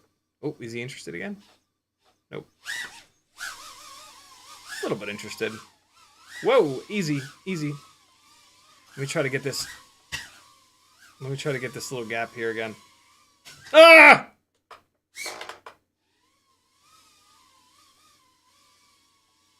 Settle, settle, got it.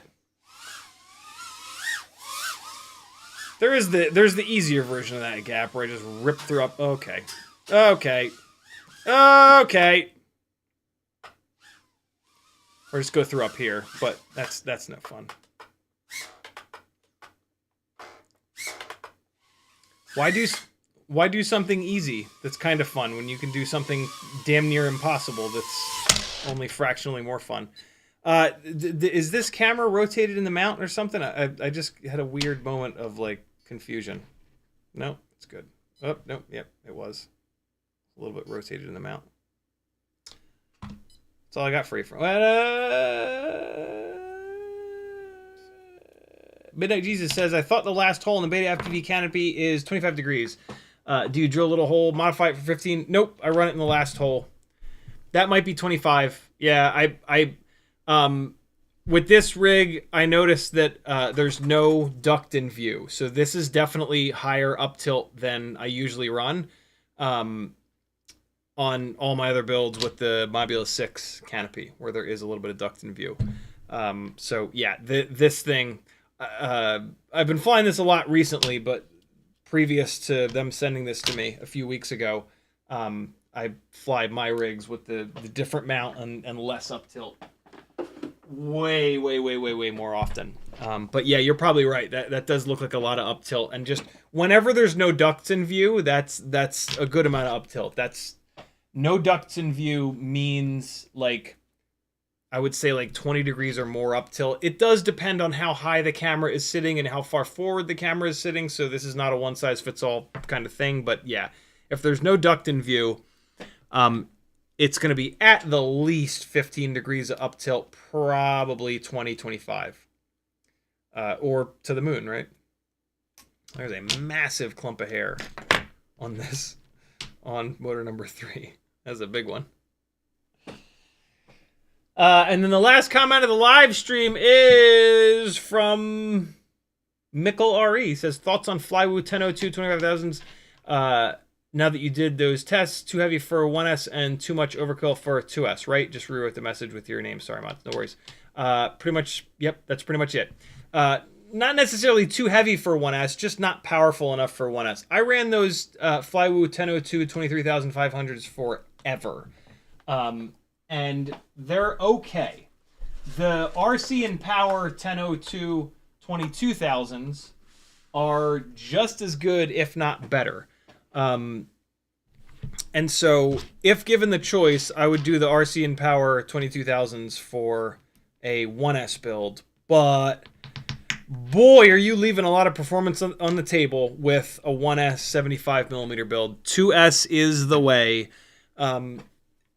Yeah, you might have to buy some new batteries, but just trust me, it is so good. It is so good. You owe it to yourself to do the 2S build on a 75mm rig that you're going to fly outside the house. It is magic. You could run those on 2S with like a 60% throttle limit. It's probably worth $40 to buy a proper set of 1002, 18,000, 19,000 kV motors, whatever the hell the RCinpowers are. You're still going to motor limit them. You're going to do like an 80% motor limit. 22,000, 23,500, that's just too high of a kV to motor limit all the way down for 2S. It'll work, but you'll lose a little bit of throttle resolution. You'll lose a little bit of efficiency. If you already have the motors, just do it. And then when you break one of them, replace them with 18,000, 19,000 kV, 1002 RCinpowers. Cool? Thanks for hanging, friends. CiottiFPV.com. Click all the buttons. Love you. Bye! I'm not ready. See you guys on Wednesday. Here's some flying the Cinewoop at Atlanta Auto around an actual helicopter.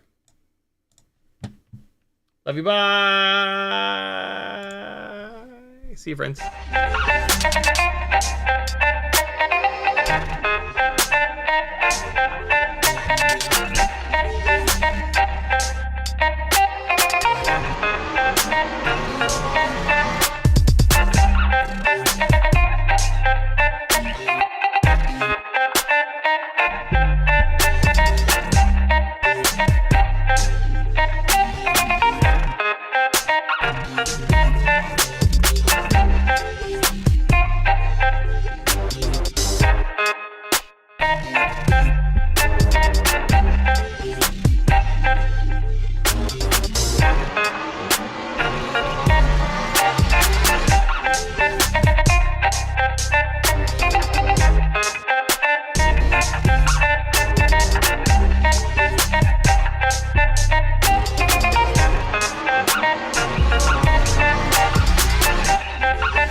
Bye.